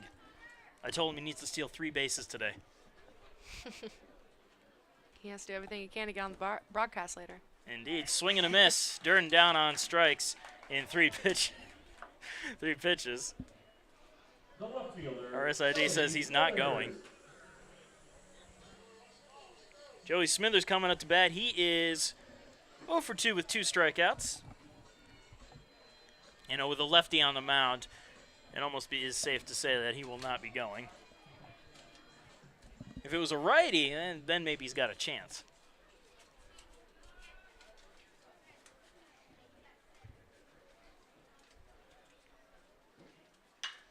And that one sent the other way in the air. It's going to drop in for a base hit. Goings rounding second. He's heading for third. Throw comes in, and it's going to be cut off. Smithers with a single moves Goings to third. Runners on the corners with only 1 out. Now, when it comes to stealing bases in softball, I'm sure the same holds true in baseball. What do you look for when you're going?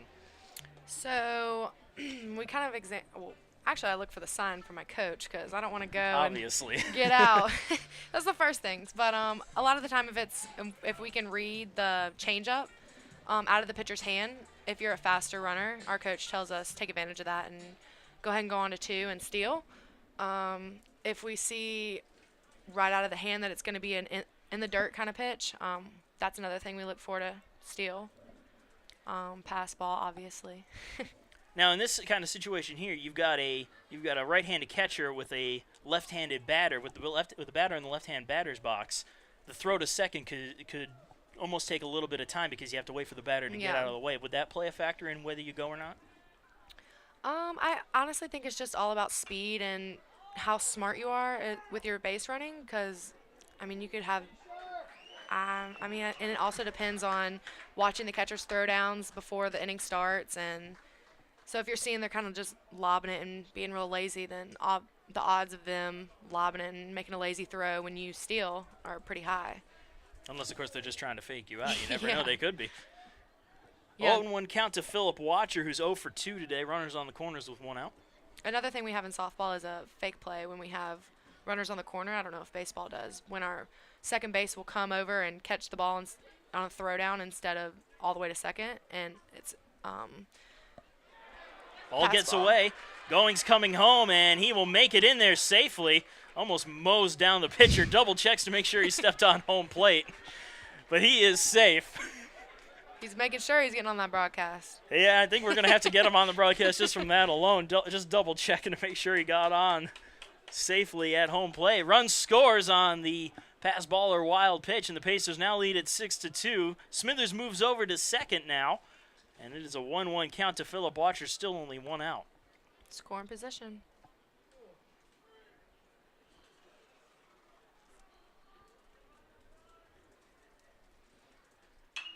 And he's going to foul that one out of play the other way. Looks like it got near the road there. So I guess now Goings, the only way he could steal was with a pass ball this time.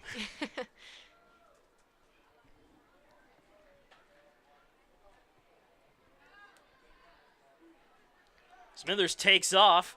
Pitch inside Makes corner. And Moore dropped it out of the glove on the transfer. Watcher down on strikes, however, for the second out. But Smithers makes his way over to third on another stolen base. Well, Brady O'Neill coming up to bat. Hit by a pitch his first time up and doubled and scored a run his second time up. Runner on third with 2 outs. Bottom of the 5th inning.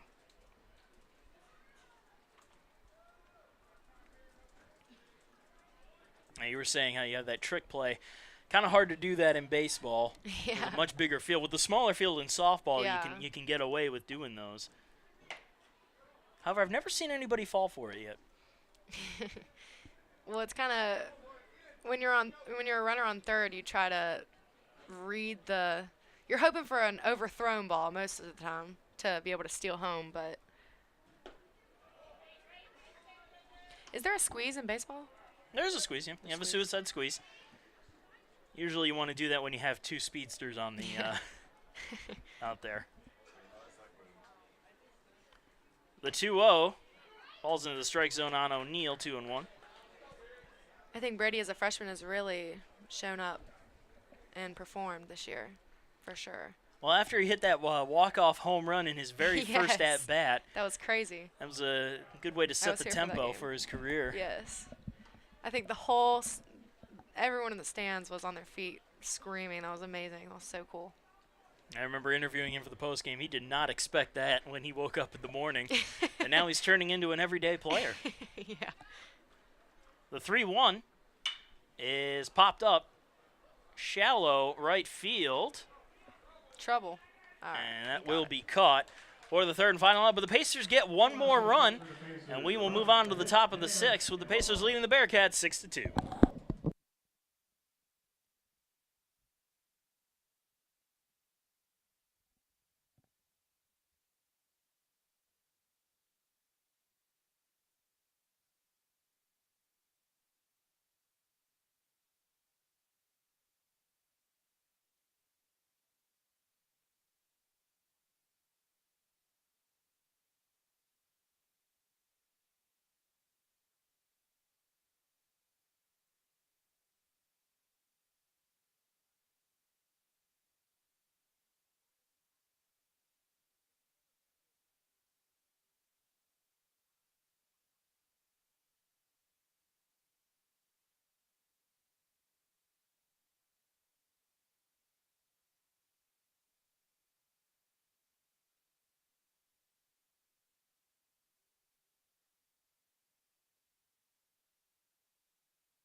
And welcome back, folks. Carson Jones leading things off for Lander as they trail the Pacers 6-2.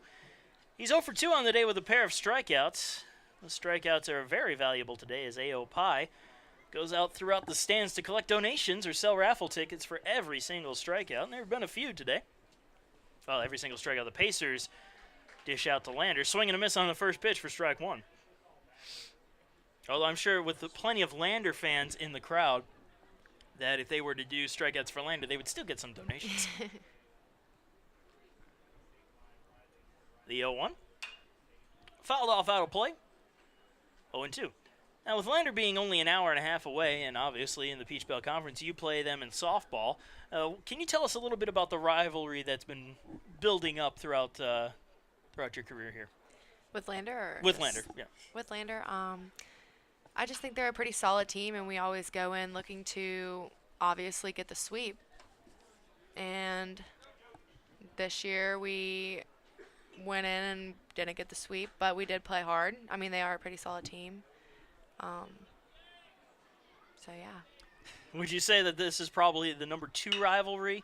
Augusta being the first one. Weeks picks it up, fires it over to first, and gets his man for the first out.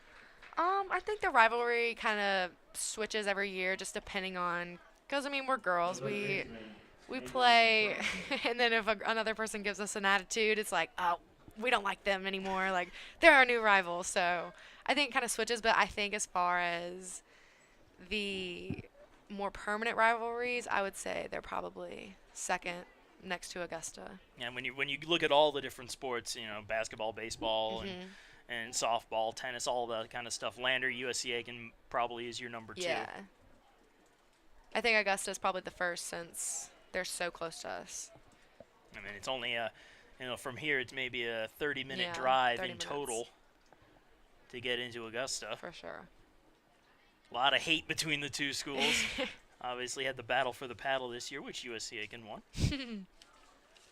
Nathan Treckengost up to bat, and he sends one deep into center field. Bonilla trekking on over near the warning track, and he will make the catch for the second out.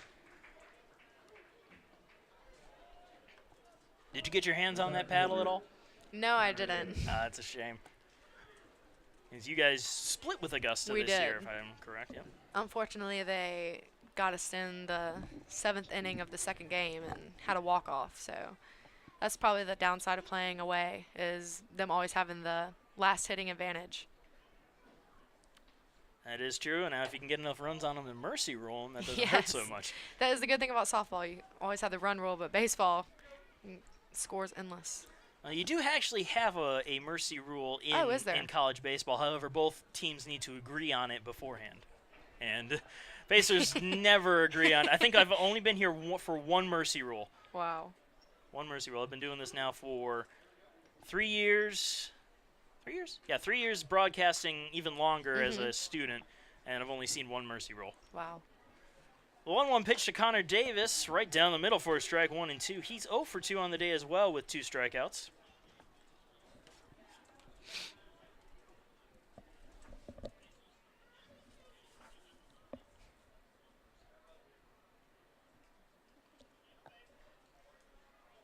And Aragon dealing the 1-2. Outside for a ball, 2 and 2. I feel like I have a lot more to say at the baseball broadcast than basketball. Well, I mean, very similar to softball. Yeah. A lot of things that you can parallel and look Yes, I still have some learning to do with basketball. at. You're not the only one. I am in the same boat. Swing and a miss. Aragon strikes out Davis for the 3rd time tonight, and that will do it for the top of the 6th. We move on to the bottom of the 6th. Pacers leading 6-2.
And welcome back. We are in the bottom of the 6th inning. Pacers leading 6-2. Chandler Rogers leading on for the Pacers in the bottom half of this inning. Rogers is 0 for 1 today. Reached on a fielder's choice and had a successful sacrifice bunt, and he goes after the first pitch, sends it into left field for a base hit. Good start off for the 6th for the Pacers. The center fielder, Jose Bonilla. And now Jose Bonilla coming up to bat. Bonilla 0 for 3 today, reached on an error, scored a run, and is grounded out twice.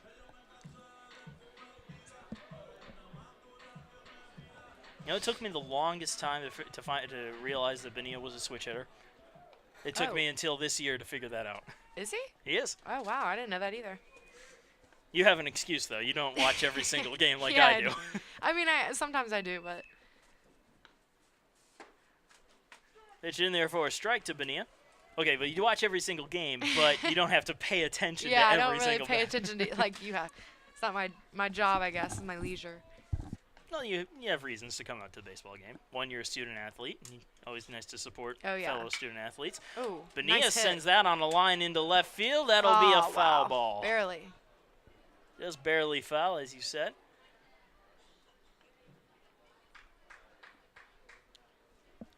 All that running just to head back to the plate. That's the worst.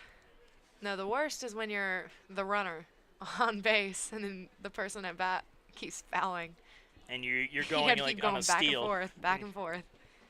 It's worse when you're stealing and then they foul it off. Yes. It's like, great, now they know. Now they know, and I just used up energy. Yeah. And a check throw to first. Rogers dives back safely, though.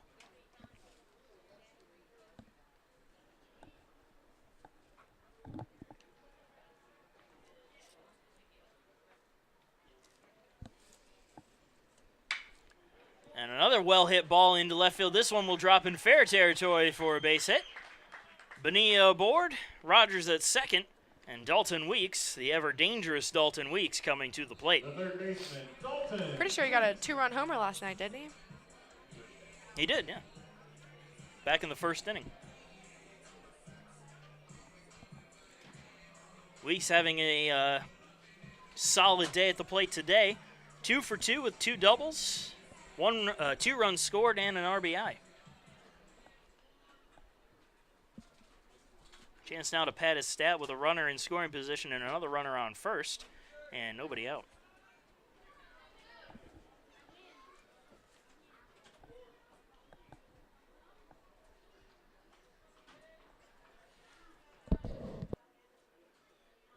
And Weeks fouls off the first pitch for strike one.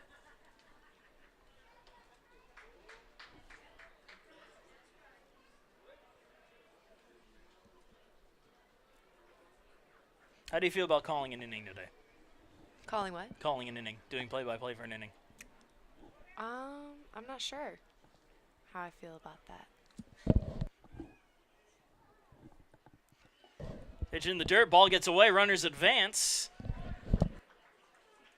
And they will both be safe. Bonilla now on second, Rogers now on third. So both runners are in scoring position for Weeks. And we'll see what he can do with that. That was an even count at 1-1. I think I like it for the most part, calling an inning. All right.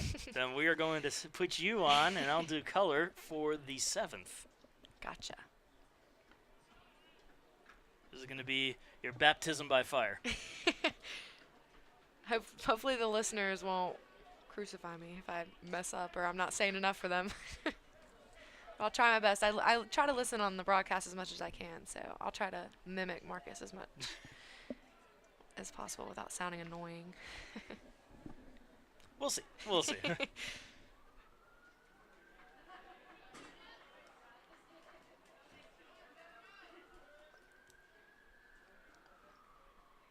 The 2-1, and Weeks sends that one out there into the gap in right center field, and that's going to drop in for a base hit. On the warning track, Weeks chugs into second. He is safe. Both runners score. It's a 2 RBI double for Dalton Weeks, and the Pacers now lead at 8-2. 3 doubles on the day. Have yourself a day, Dalton Weeks. The catcher number 32, Brian Pereira. And now Brian Pereira coming up to the plate. Runner on second, nobody out. He is 1 for 3 today with a single. Lander does have some action going on in the bullpen. And it looks like we might be getting a pitching change very soon as one of the throwers is done. And just waiting to get the call. Pereira digging in now.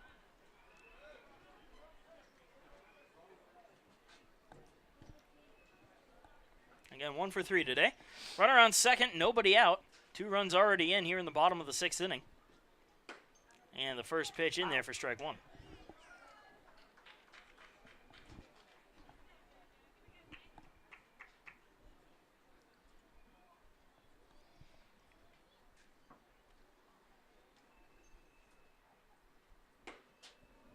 Good pitch right on the outside corner. Strike 2, 0-2.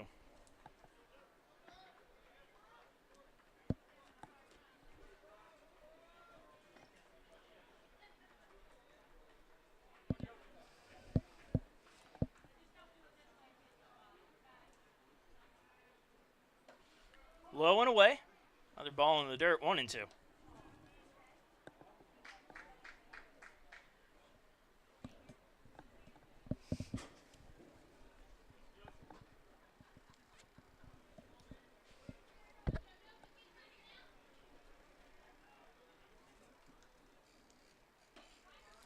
Ball right on the outside corner. Pereira down looking for the first out. Right fielder, Niall Goings. And on Niall Goings coming up to the plate. Goings is 0 for 2 today. However, he has 1 run scored as he reached down an air, has been hit by a pitch, and drove in a run on a ground out. And we are going to have a pitching change, so we are going to take a short break and be right back once the new pitcher's done warming up.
And we are back.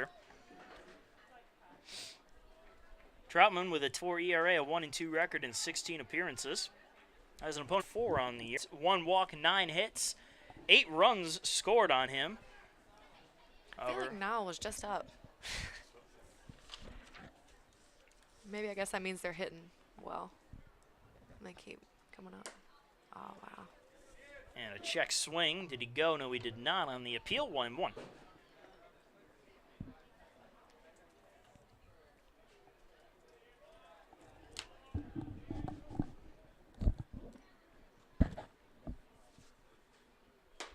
Pitch right down the middle for a strike, 1-2.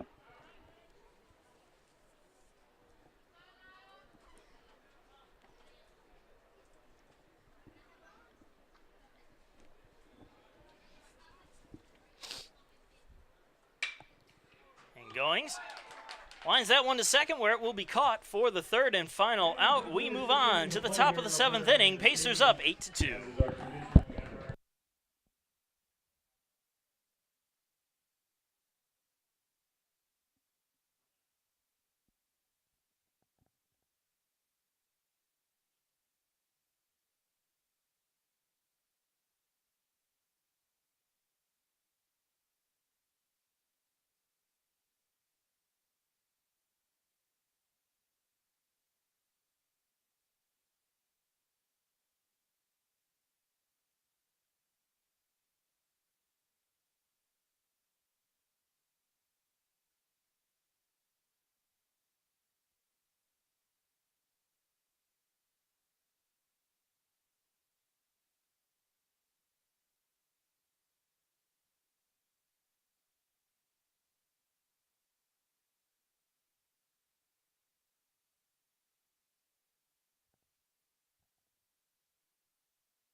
Okay, guys, and we're back. Courtney is going to be taking over. Oh, that's me. We're going to be taking over the 7th inning from Marcus. See how well I can mimic him without him making fun of me. I am regretting my decision immediately, Whatever. just on the hey guys. There's no name on this ticket, so you're going to have to identify yourself to one of the sororities. So it looks like Brooks Calvo is going to be coming in to pitch for the Pacers.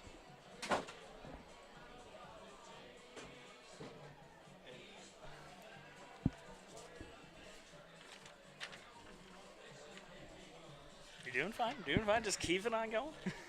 Oh. I was just watching him pitch. I think I watched the game too much, and I forget that I have to talk. What have I done? What have I created? I'm going to do a good job once action starts happening, instead of them. And now to the Pacer bullpen, the right-handed senior from St. Augustine, Florida, number 16, Brooks Calvo. And leading off this inning is Bryce Curvin, number 32. He's 0 for 2 today. Christian Aragon was 6 innings pitched, 2 runs, 3 hits, and 10 Oh, they may have a pinch hitter coming in. Oh, no, you're looking at the numbers there? Yeah, he is 32 today. He was 16 originally. They switched jerseys for him. So. See, that's not even my fault. It happens, it happens. Marcus has the updated sheet. Yeah, I have my score sheet right here. Calvo will give you the stat line on Calvo. Brooks Calvo, 6.30 ERA, 2-3 record, 5 starts, 10 appearances, 2 saves on the year. He has 20 innings pitched evenly, 17 strikeouts, and opponent batting average of .301. It looks like Curvin has contributed to the AOPI strikeout twice today. 0 for 2. 0 for 2. Let's see if Calvo can keep that going here.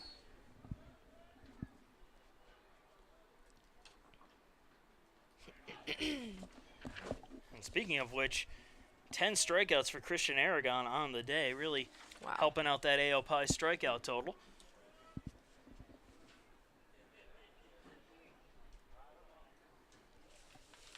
Give you the stat line on Christian Aragon for today's game as soon as we get the first pitch from Calvo. First pitch is going to be strike outside. Calvo going ahead and getting ahead of the batter quick. Always good to get ahead in the count. Gives you more room to work with in your pitches. Yes, definitely. Sending the second one in. Going to be the same place, strike 2. The stat line on Christian Aragon for today, 6 innings pitched even, 10 strikeouts, 2 walks, 3 hits, 2 runs, only 1 of which was earned.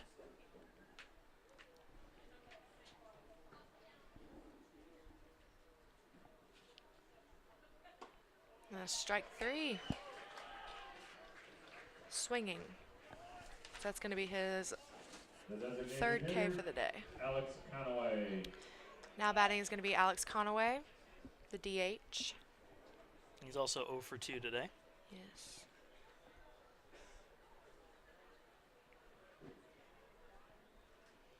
Conaway's a guy who can hit for power. I remember I covered a game for Lander last year, and he sent one really deep. The way their ballpark is laid out, they've got a short porch out in right field, and left field is a normal wall, and he sent it flying pretty far out there in left field. It's going to be strike 1 with Calvo on Conaway.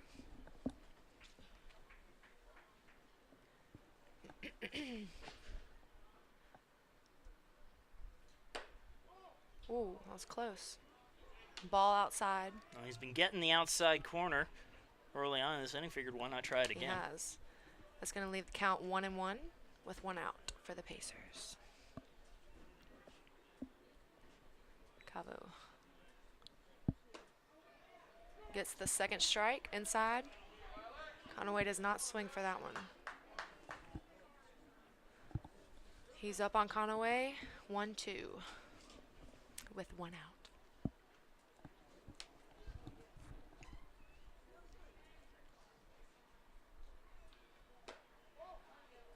Ball outside.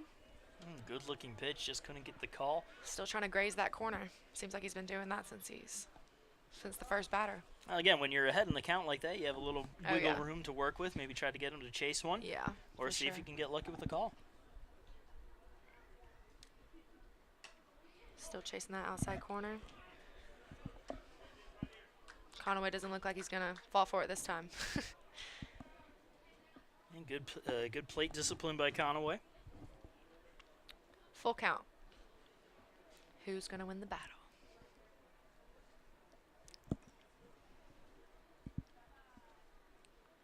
Moment of truth right here as Cavo winds up.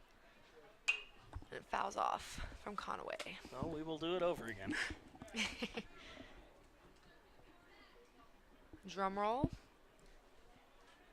I never played drum. I tried to play drum, but they had too many drummers.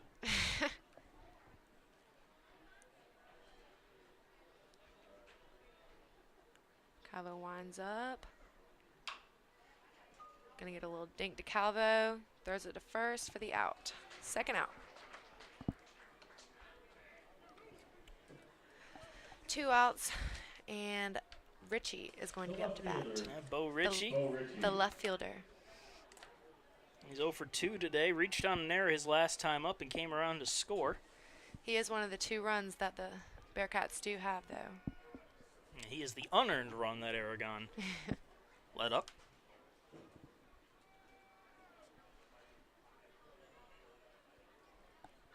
Gonna be ball 1. The first pitch of Calvo.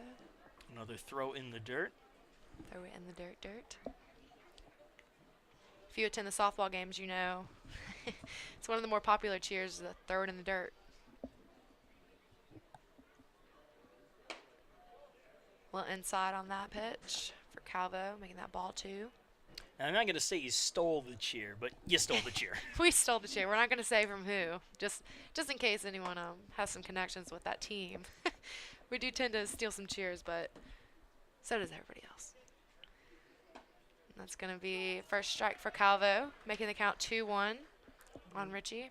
Good pitch right down the middle. Get yourself right back into the count. For sure. Pacers have 2 outs. Top of the 7th.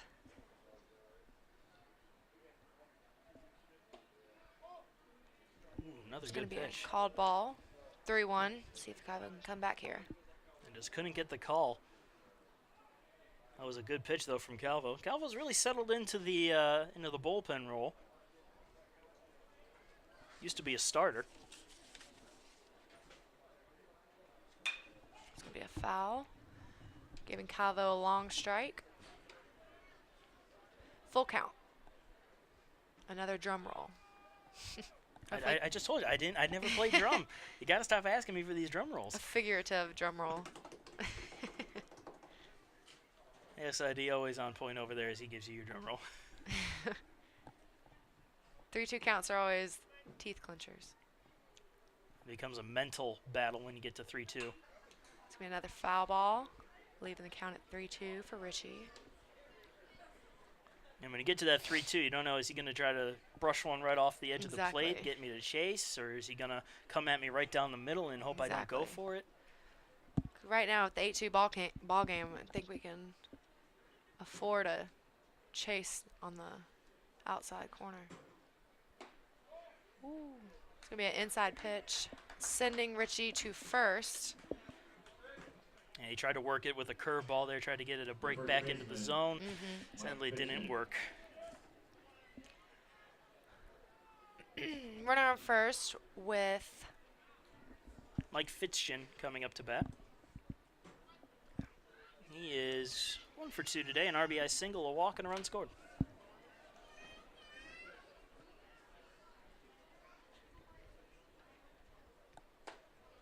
inside pitch, going to bring strike 1 for Calvo. That's what he was trying to do on the 3-2 pitch in the last at-bat. It was a good curveball there that came back in. That's funny because our curveball in softball is an outside pitch. So it's crazy to see, like here. Softball's weird. Gonna roll it, try to get the double play, or don't need the double Don't play. need the Just double kidding. play. Just the force 2 out at outs. second. So that's gonna be the 3 outs for the Pacers. They're still leading 8-2, and we're gonna see you guys when we come back for the bottom of the 7th.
And we are back. Courtney has once again given me permission to do play-by-play, so I will be back on it. Marcus just knows the other team's names a little better than I mean, the individual names of the players better than I do. Well, we come into the game with a new pitcher on the mound for Lander. Ryan Flores takes over for Ryan Troutman, who went 2/3 of an innings pitched with a bunch of zeros across the board. Connor Durden digs in against Ryan Flores. And the first pitch high and outside for ball 1. Durden is an RBI groundout and a strikeout his last time up. Stat line on Flores, 7.04 ERA, 1-1 record in 13 appearances. Opponent batting average of .286 as Durden swings and misses, evens the count at 1-1. You did okay. You did all right with your first play-by-play calling. Thanks. Being stuck when there was nothing, no action happening. That does tend to happen. Wow. Durden lines that one into right field. That'll be a base hit and go all the way to the wall for extra bases. At least Durden a double. heading in for second, and he will make it in there with a stand-up leadoff double. Saw that one coming a mile away, didn't you?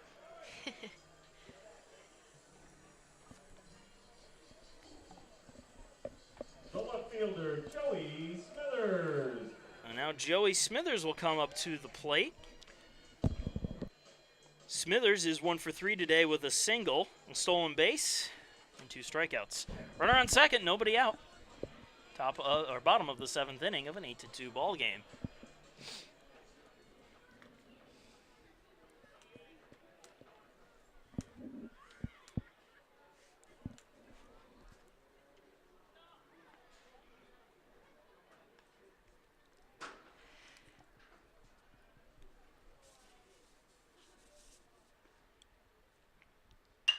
And Smithers goes after the first pitch, fouls it off out of play.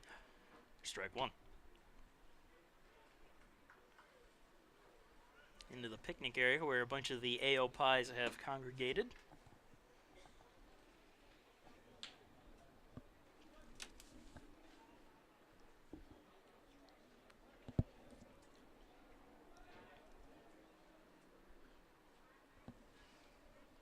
The 0-1 missing high and outside. Moore able to jump up and grab it before it went all the way to the backstop.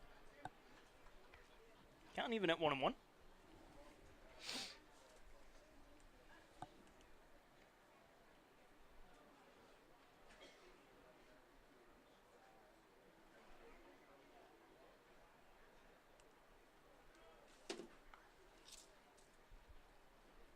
And a swing and a miss. Smithers ahead of himself on that. 1-2.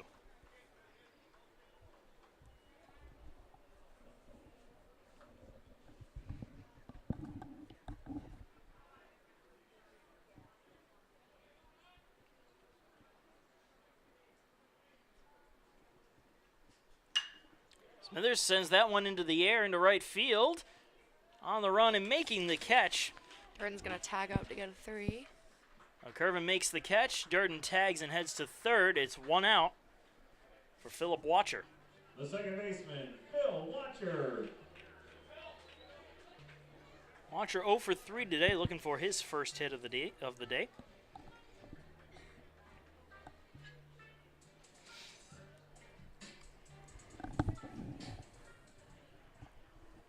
Now a runner on third is an RBI chance. A sac fly will drive him home.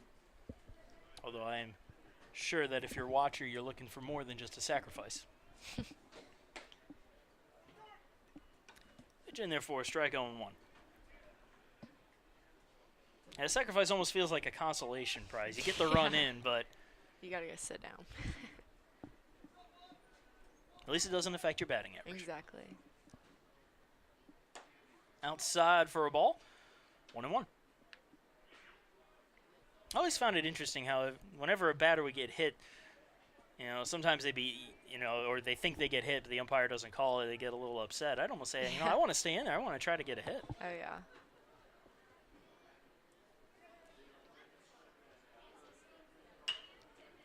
Popped up into the air, foul territory, and that's going to end up out of play. Right in the seats where you tend to sit. Ooh, they actually hit the lawnmower. Or the tractor, I should say. Whatever you want to call it. I think going back to what you said about if you're hit by a pitch and wanting to hit, I think with the pitcher we had today with North Georgia, she was really, really good. Probably one of the best we've seen. She had a really nasty rise ball and an off-speed drop, so you can only imagine how that is. They thought about coming home with that ground ball. Instead, they took the easy out at first. Durden scores on the ground out by Watcher, and the Pacers lead it now 9-2. Another thing I've noticed about baseball is their box is really small, so as opposed to softball, I know we either talk about getting in the front or the back of the box depending on how the pitcher's pitching, but baseball doesn't really have much room to move. I think it's just they have to stand in that one position. That's one of the reasons why they tend to kick around the dirt and make the batter's box less visible. A little bigger. Brady O'Neill coming up to bat. He is 1 for 3 today with a double and a run scored. Nobody on and 2 outs here in the bottom of the 7th with 1 run already in. Pitch right down the middle for strike 1. And in softball, you do tend to see that. Some players will stand up at the front of the box, others in the back of the box. Here with baseball, they tend to be either inside or outside. Of the box? Well, I mean, right along the inside part of the box or Gotcha. a little bit farther back. And rarely you see anybody farther back. In fact, a lot of baseball players tend to try to almost hover over the plate, which is why you get the brush back pitch. The 1-1 to O'Neill. Check swing. Did he hold up? Well, no appeal. Home plate umpire says he held up. 2-1.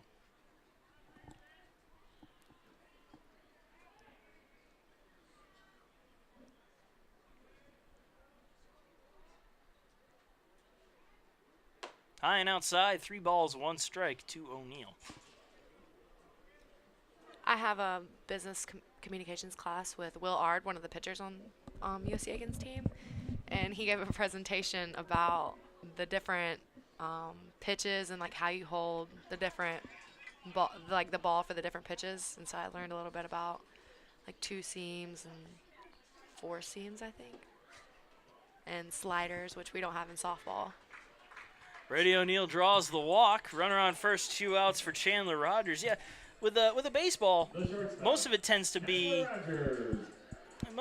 pretty universal. Although I have seen some pitchers that have their own variation on different pitches. There's something on this baseball that's up here in the booth. I smushed a mosquito with the ball.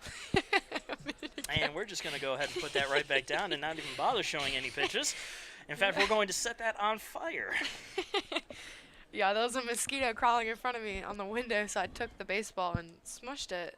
I mean, it's not like you had some paper here that you could have just kind of whacked it. I was going to tell you, but you were just talking about the pitches, so I was like, just let him have it. Yeah, we're just gonna leave that over there. But you know, most cases in my experience, the pitches are pretty universal. Although there are some cases where somebody will throw it a little differently.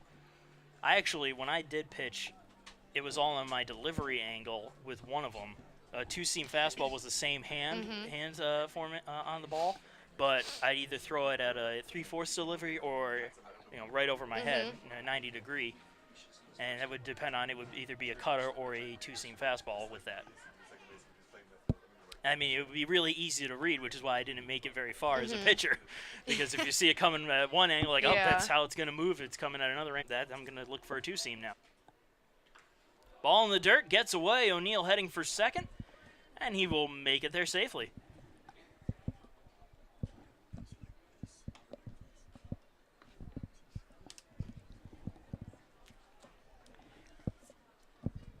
Oh, 1-0 count to Chandler Rogers. Brady O'Neill now on second, runner in scoring position.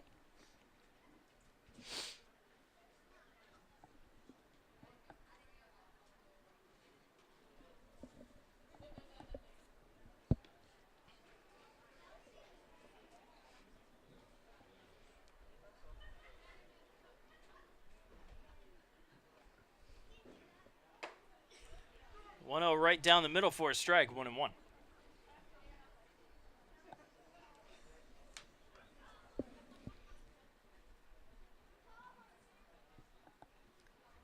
Looks like some folks from the Aiken High baseball team are in the crowd today.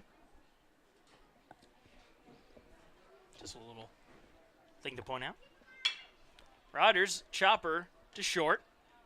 Long throw to first is in time for the third and final out. Pacers will leave one stranded, but they get one more run on the Connor Durden double and the ground out by Philip Watcher. It is now a 9-2 ball game as we move on to the 8th inning.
And welcome back. We are in the top of the 8th inning. Pacers leading 9-2 over the Lander Bearcats. Colton Yeager will lead it off. He is 1 for 3 today with a single. And Courtney Strauss has retired for the evening from the broadcast. It was just too much for her. I'd like to thank her for joining us, though. She is always welcome. Pitch in there for a strike. 0-1.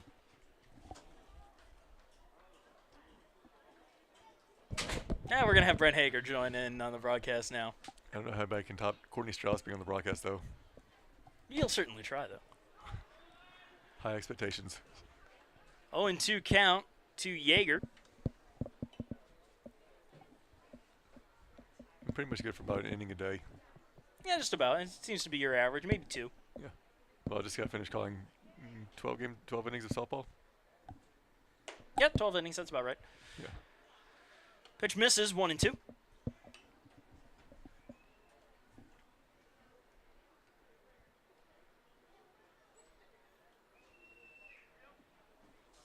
Can't say too much bad stuff about softball as Courtney is still sitting down just below us in the press box.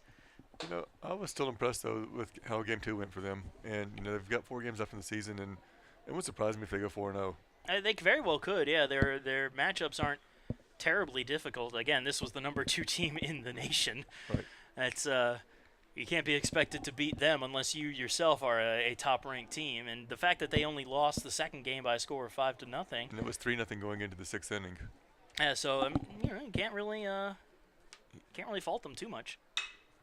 Grounded to Watcher. He'll throw it on over to first in time for the first out. Yeah, going back to softball real quick. I mean, you look at the second game, and Chandler Terrapin was back in the circle for the first time in a month and a half. I noticed that, yeah, when I was looking at the live stats. I thought that was pretty interesting. And so, you know, that's a huge boost. That just brings another, you know, it's like bringing Joey Benitez or Connor Raleigh back in from last year. You know, Oh, those two. As good as our pitchers are this year. Those two were dominant. Right. Almost wish you could have had them in the Mitch Spence in the lineup with them. He was in the team last year. But he was a closer. But he was a closer. What they have over here. I'd like to give a shout out to Amanda Giordano, the women's soccer standout, who's actually saying who is on the broadcast with Marcus. So is Miss Courtney Strauss. Pitch low and away for a ball. 2-1 now to Zach Moore. Moore is 0 for 2 with a walk and 2 strikeouts on the afternoon.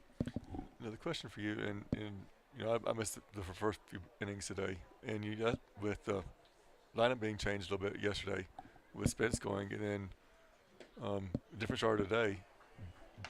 Do you think he's going to keep this type of weekend rotation going in? I mean, I honestly don't know. I'd actually be surprised if he did, and it may just be because you know, they're facing Lander and it just matched up better this way. But you know, I can't honestly see Rayfuse being a number 3 starter in a rotation. Swing and a miss there from Moore. He's down on strikes for the second out. I think this is just maybe an experimental thing that they're doing right now with the rotation. And possibly next week it'll be back to the way it was with Ray Fuse day 1, Mitch Spence day 2, and Christian Aragon day 3. And you were right out on day 4. Yeah, never. Carson Jones now batting 0 for 3 today with a pair of strikeouts. Calvo's first pitch right on the outside edge for strike 1.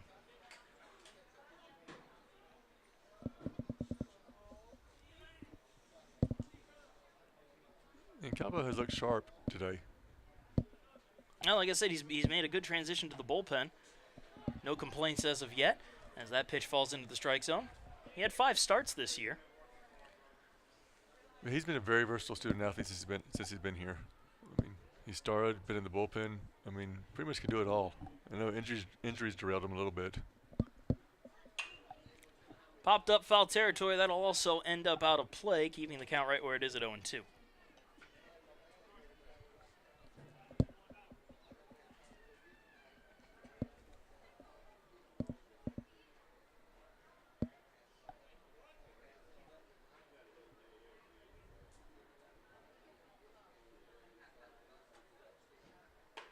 Right down the middle, call strike 3. Jones down looking for the third out. We move on to the bottom of the 8th inning with the Pacers still up 9-2.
And welcome back. Top of the 8th inning getting underway.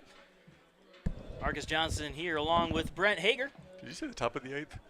Bottom of the 8th inning. I did say top of the 8th. Wow. That happens sometimes. It I does. get confused. Yeah, you've been at softball and baseball all day long too, so. It's been a long one. But Jose Bonilla will lead off. How's he doing today? Bonilla is 1 for 4 today. He has reached on an error, singled, and scored 2 runs. Was his single go longer than it did yesterday? Yes, Okay. it did. It was in the outfield. Okay. And no 20-foot singles this time. Yes. 20 foot out, 20 foot high. I mean, That's about it. The 1-0, swing and a miss, 1-1.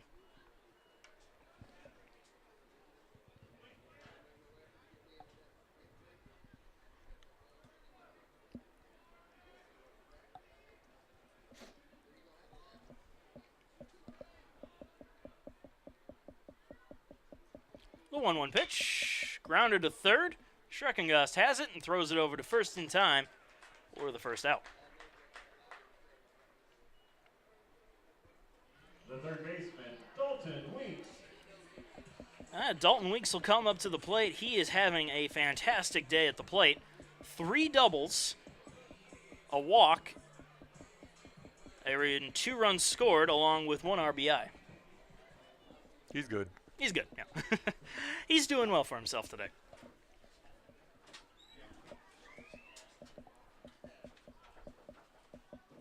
And the first pitch to Weeks is right down the middle for a strike. The only blemish on the day is he was caught stealing in the 6th inning. Right. It was a great throw down to third base.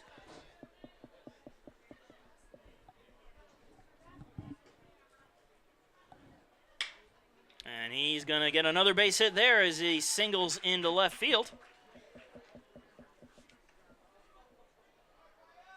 So a 4-for-4 day for Dalton Weeks. And Brian Pereira will come to the plate. And actually, Weeks has 3 RBIs on the day. I forgot he drove in 2 on his last double. And I'm going to venture out and say, I hate to say how good of a week he's had so far. He probably will not supplant Mitch Spence for the USC Aiken Athlete of the Week.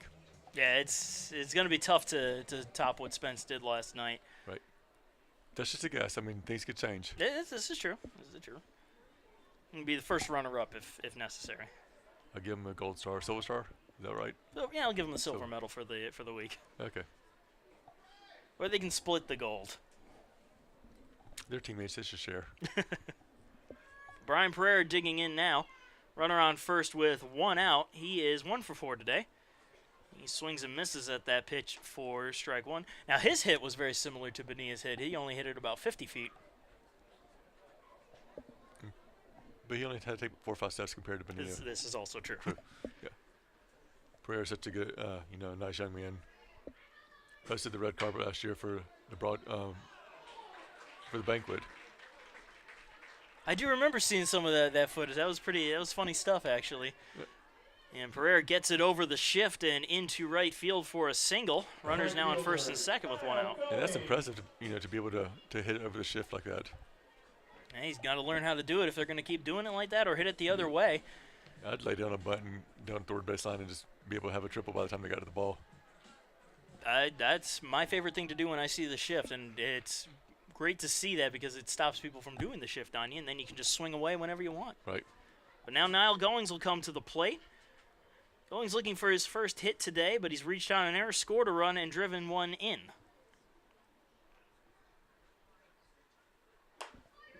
Pitch on the outside corner for strike 1.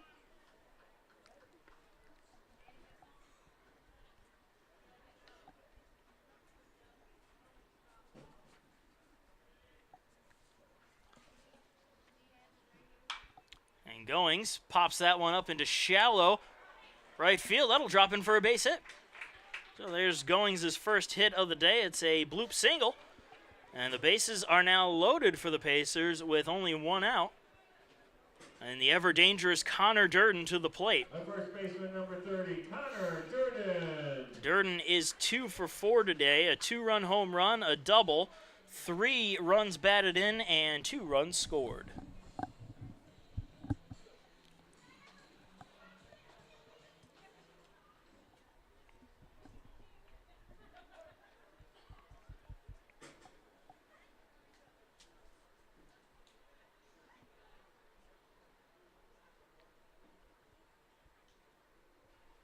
And Durden goes after the first pitch, misses for strike 1. He wanted it. He wanted to join Weeks in the Grand Slam Club. Yeah, Weeks and Pereira, yeah, I was about to say it. And if you're looking at people in the stadium who have hit Grand Slams in college, you have to look at Samantha Chubb in the press about 15 rows down. Hit 3 of them her senior year. Ball gets away, but Moore keeps it close enough that the runners stay put. And Samantha Chubb, one of the former softball standouts, absolute dominant force out there. Yep. Second all-time in career home runs. Hit Grand Slams against Carson Newman, Montevallo, and I want to say Georgia Southwestern her senior year. I mean, she hit shots like Pereira does.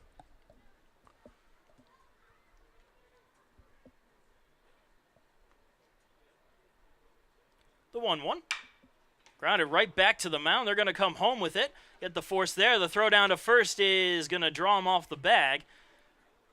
Durden is safe on the fielder's choice.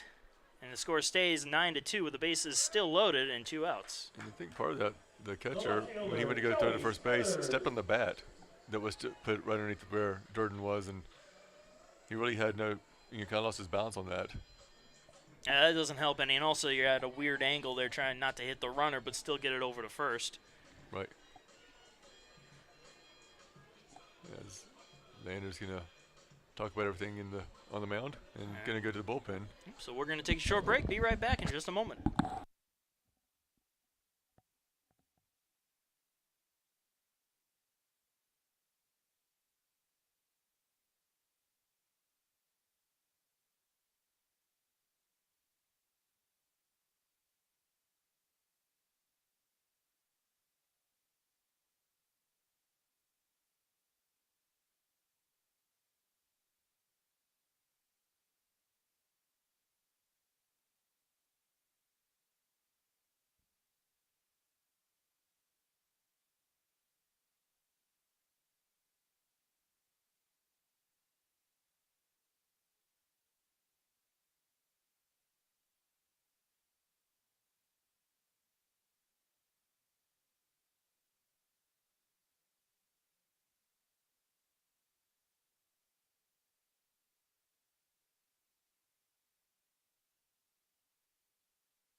And we are back. Praise Thornton comes out of the, so not a lot of numbers on him to work with when he comes in with the bases loaded and 2 outs, and Joey Smithers to the plate. Flores' stat line: 1 2/3 innings pitched, no strikeouts, 1 walk, 4 hits, 1 run, and that run was earned, but the runners that are on are his responsibility. And Smithers goes after the first pitch, grounds it to short, grabbed by the second baseman. Throw to first is not in time as it reaches on a hop. Should call that an infield single. And a run scores. That runner, Brian Pereira, and the Pacers now lead it 10-2. Bases still loaded for the Pacers. Phil Watcher coming up now with 2 outs. AR&D going to score that a base hit. Just for confirmation. Watcher's 0 for 4, but he does have an RBI. Goes after the first pitch, pops it up, foul territory, third base side. Schreckengast is there and makes the catch for the third and final out, but the Pacers get another run. They lead it 10-2 going into the final inning of play, the top of the 9th.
And we are back. Nathan Schreckengost will lead it off for Lander as we enter the top of the ninth.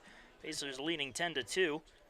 Schreckengost is 1 for 2 with a sacrifice fly and a double. He flew out to center his last time up. Calvo's still out there on the mound for the Pacers, trying to close it out.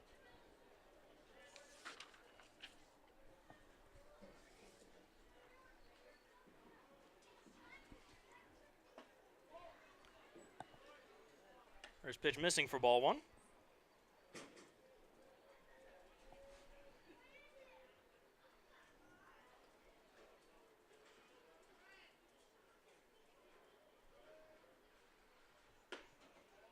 In there for a strike, 1-1.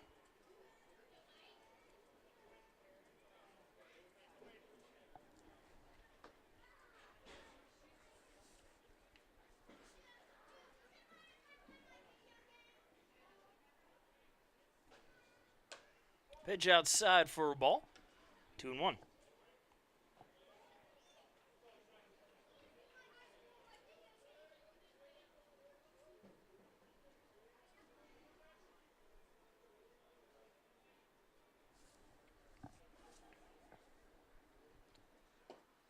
This is low and inside for a ball. Count now 3-1 to Schreckengost.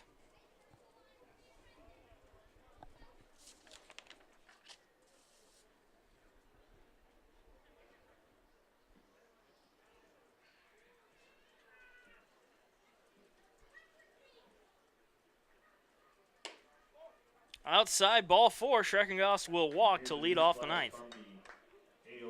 Sorority Sisters, if you have ticket 644-0784, you've won the 50-50 raffle.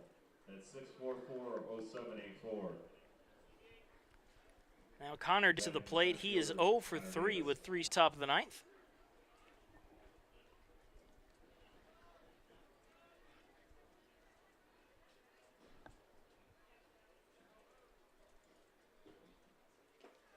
Another ball in the dirt, 1-0.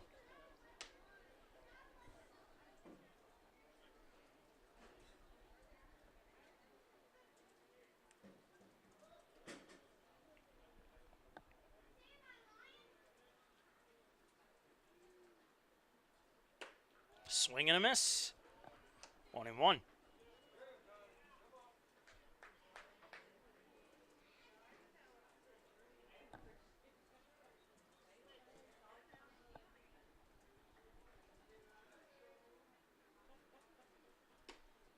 Side corner.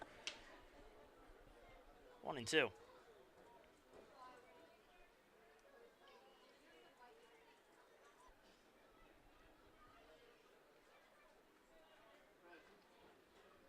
And it's just going to land in the dirt to keep the count at 1-2.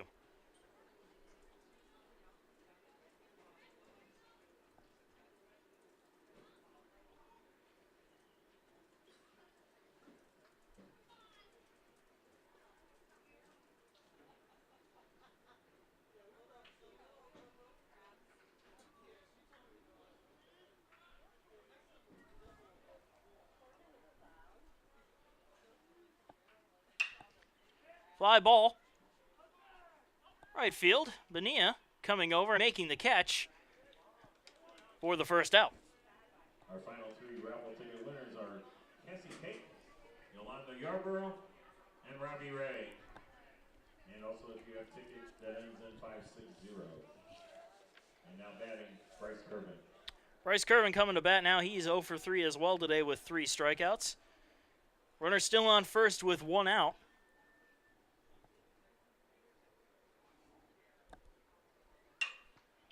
And that one is a fly ball into left field. Smithers is there near the warning track, and he will make the catch for the second out. A Lander down to their last out.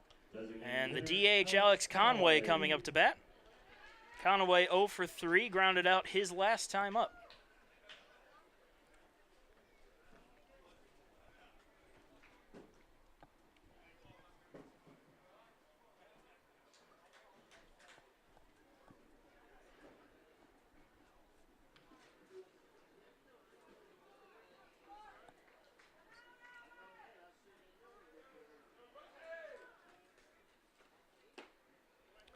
Pitch on the outside corner for strike one.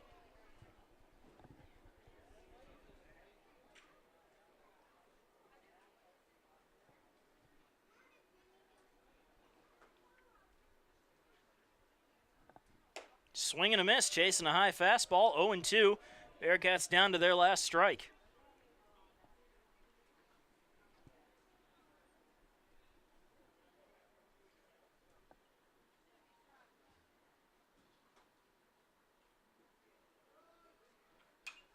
Fouled straight back, and we'll do it over.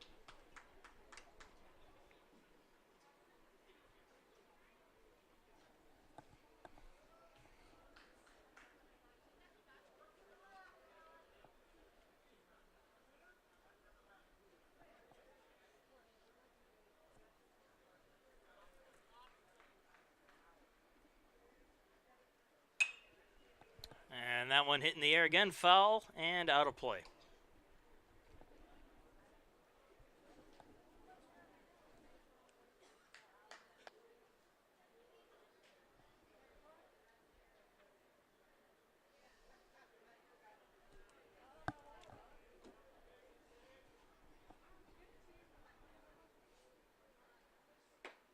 Pitch just misses outside for a ball. Count now 1-2.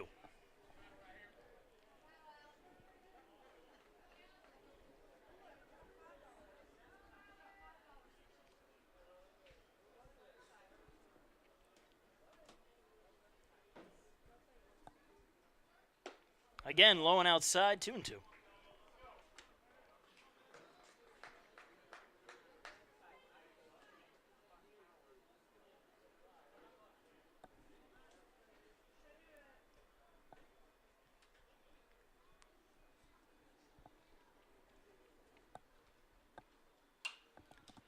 Fouled off again, and we will do it over.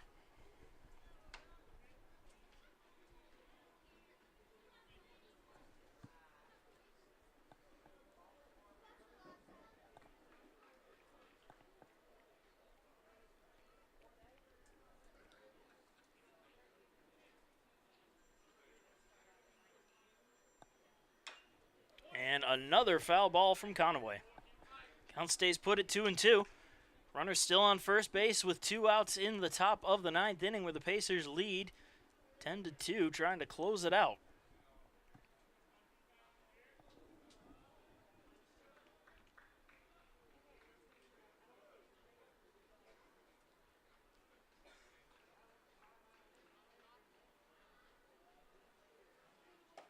High and inside, ball 3, full count.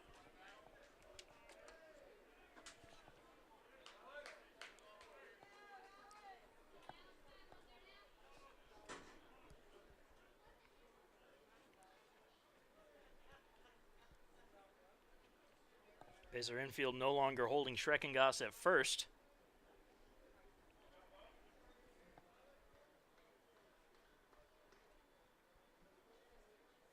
A miss, tried to hold up but couldn't, and that will do it here at the Burt. Pacers win it by a score of 10-2 and by a 2-0 lead. Pacers will be back in action tomorrow at 1 o'clock as they take on the Lander Bearcats for Game 3. Lander just trying to stay alive, and Pacers looking for the series sweep.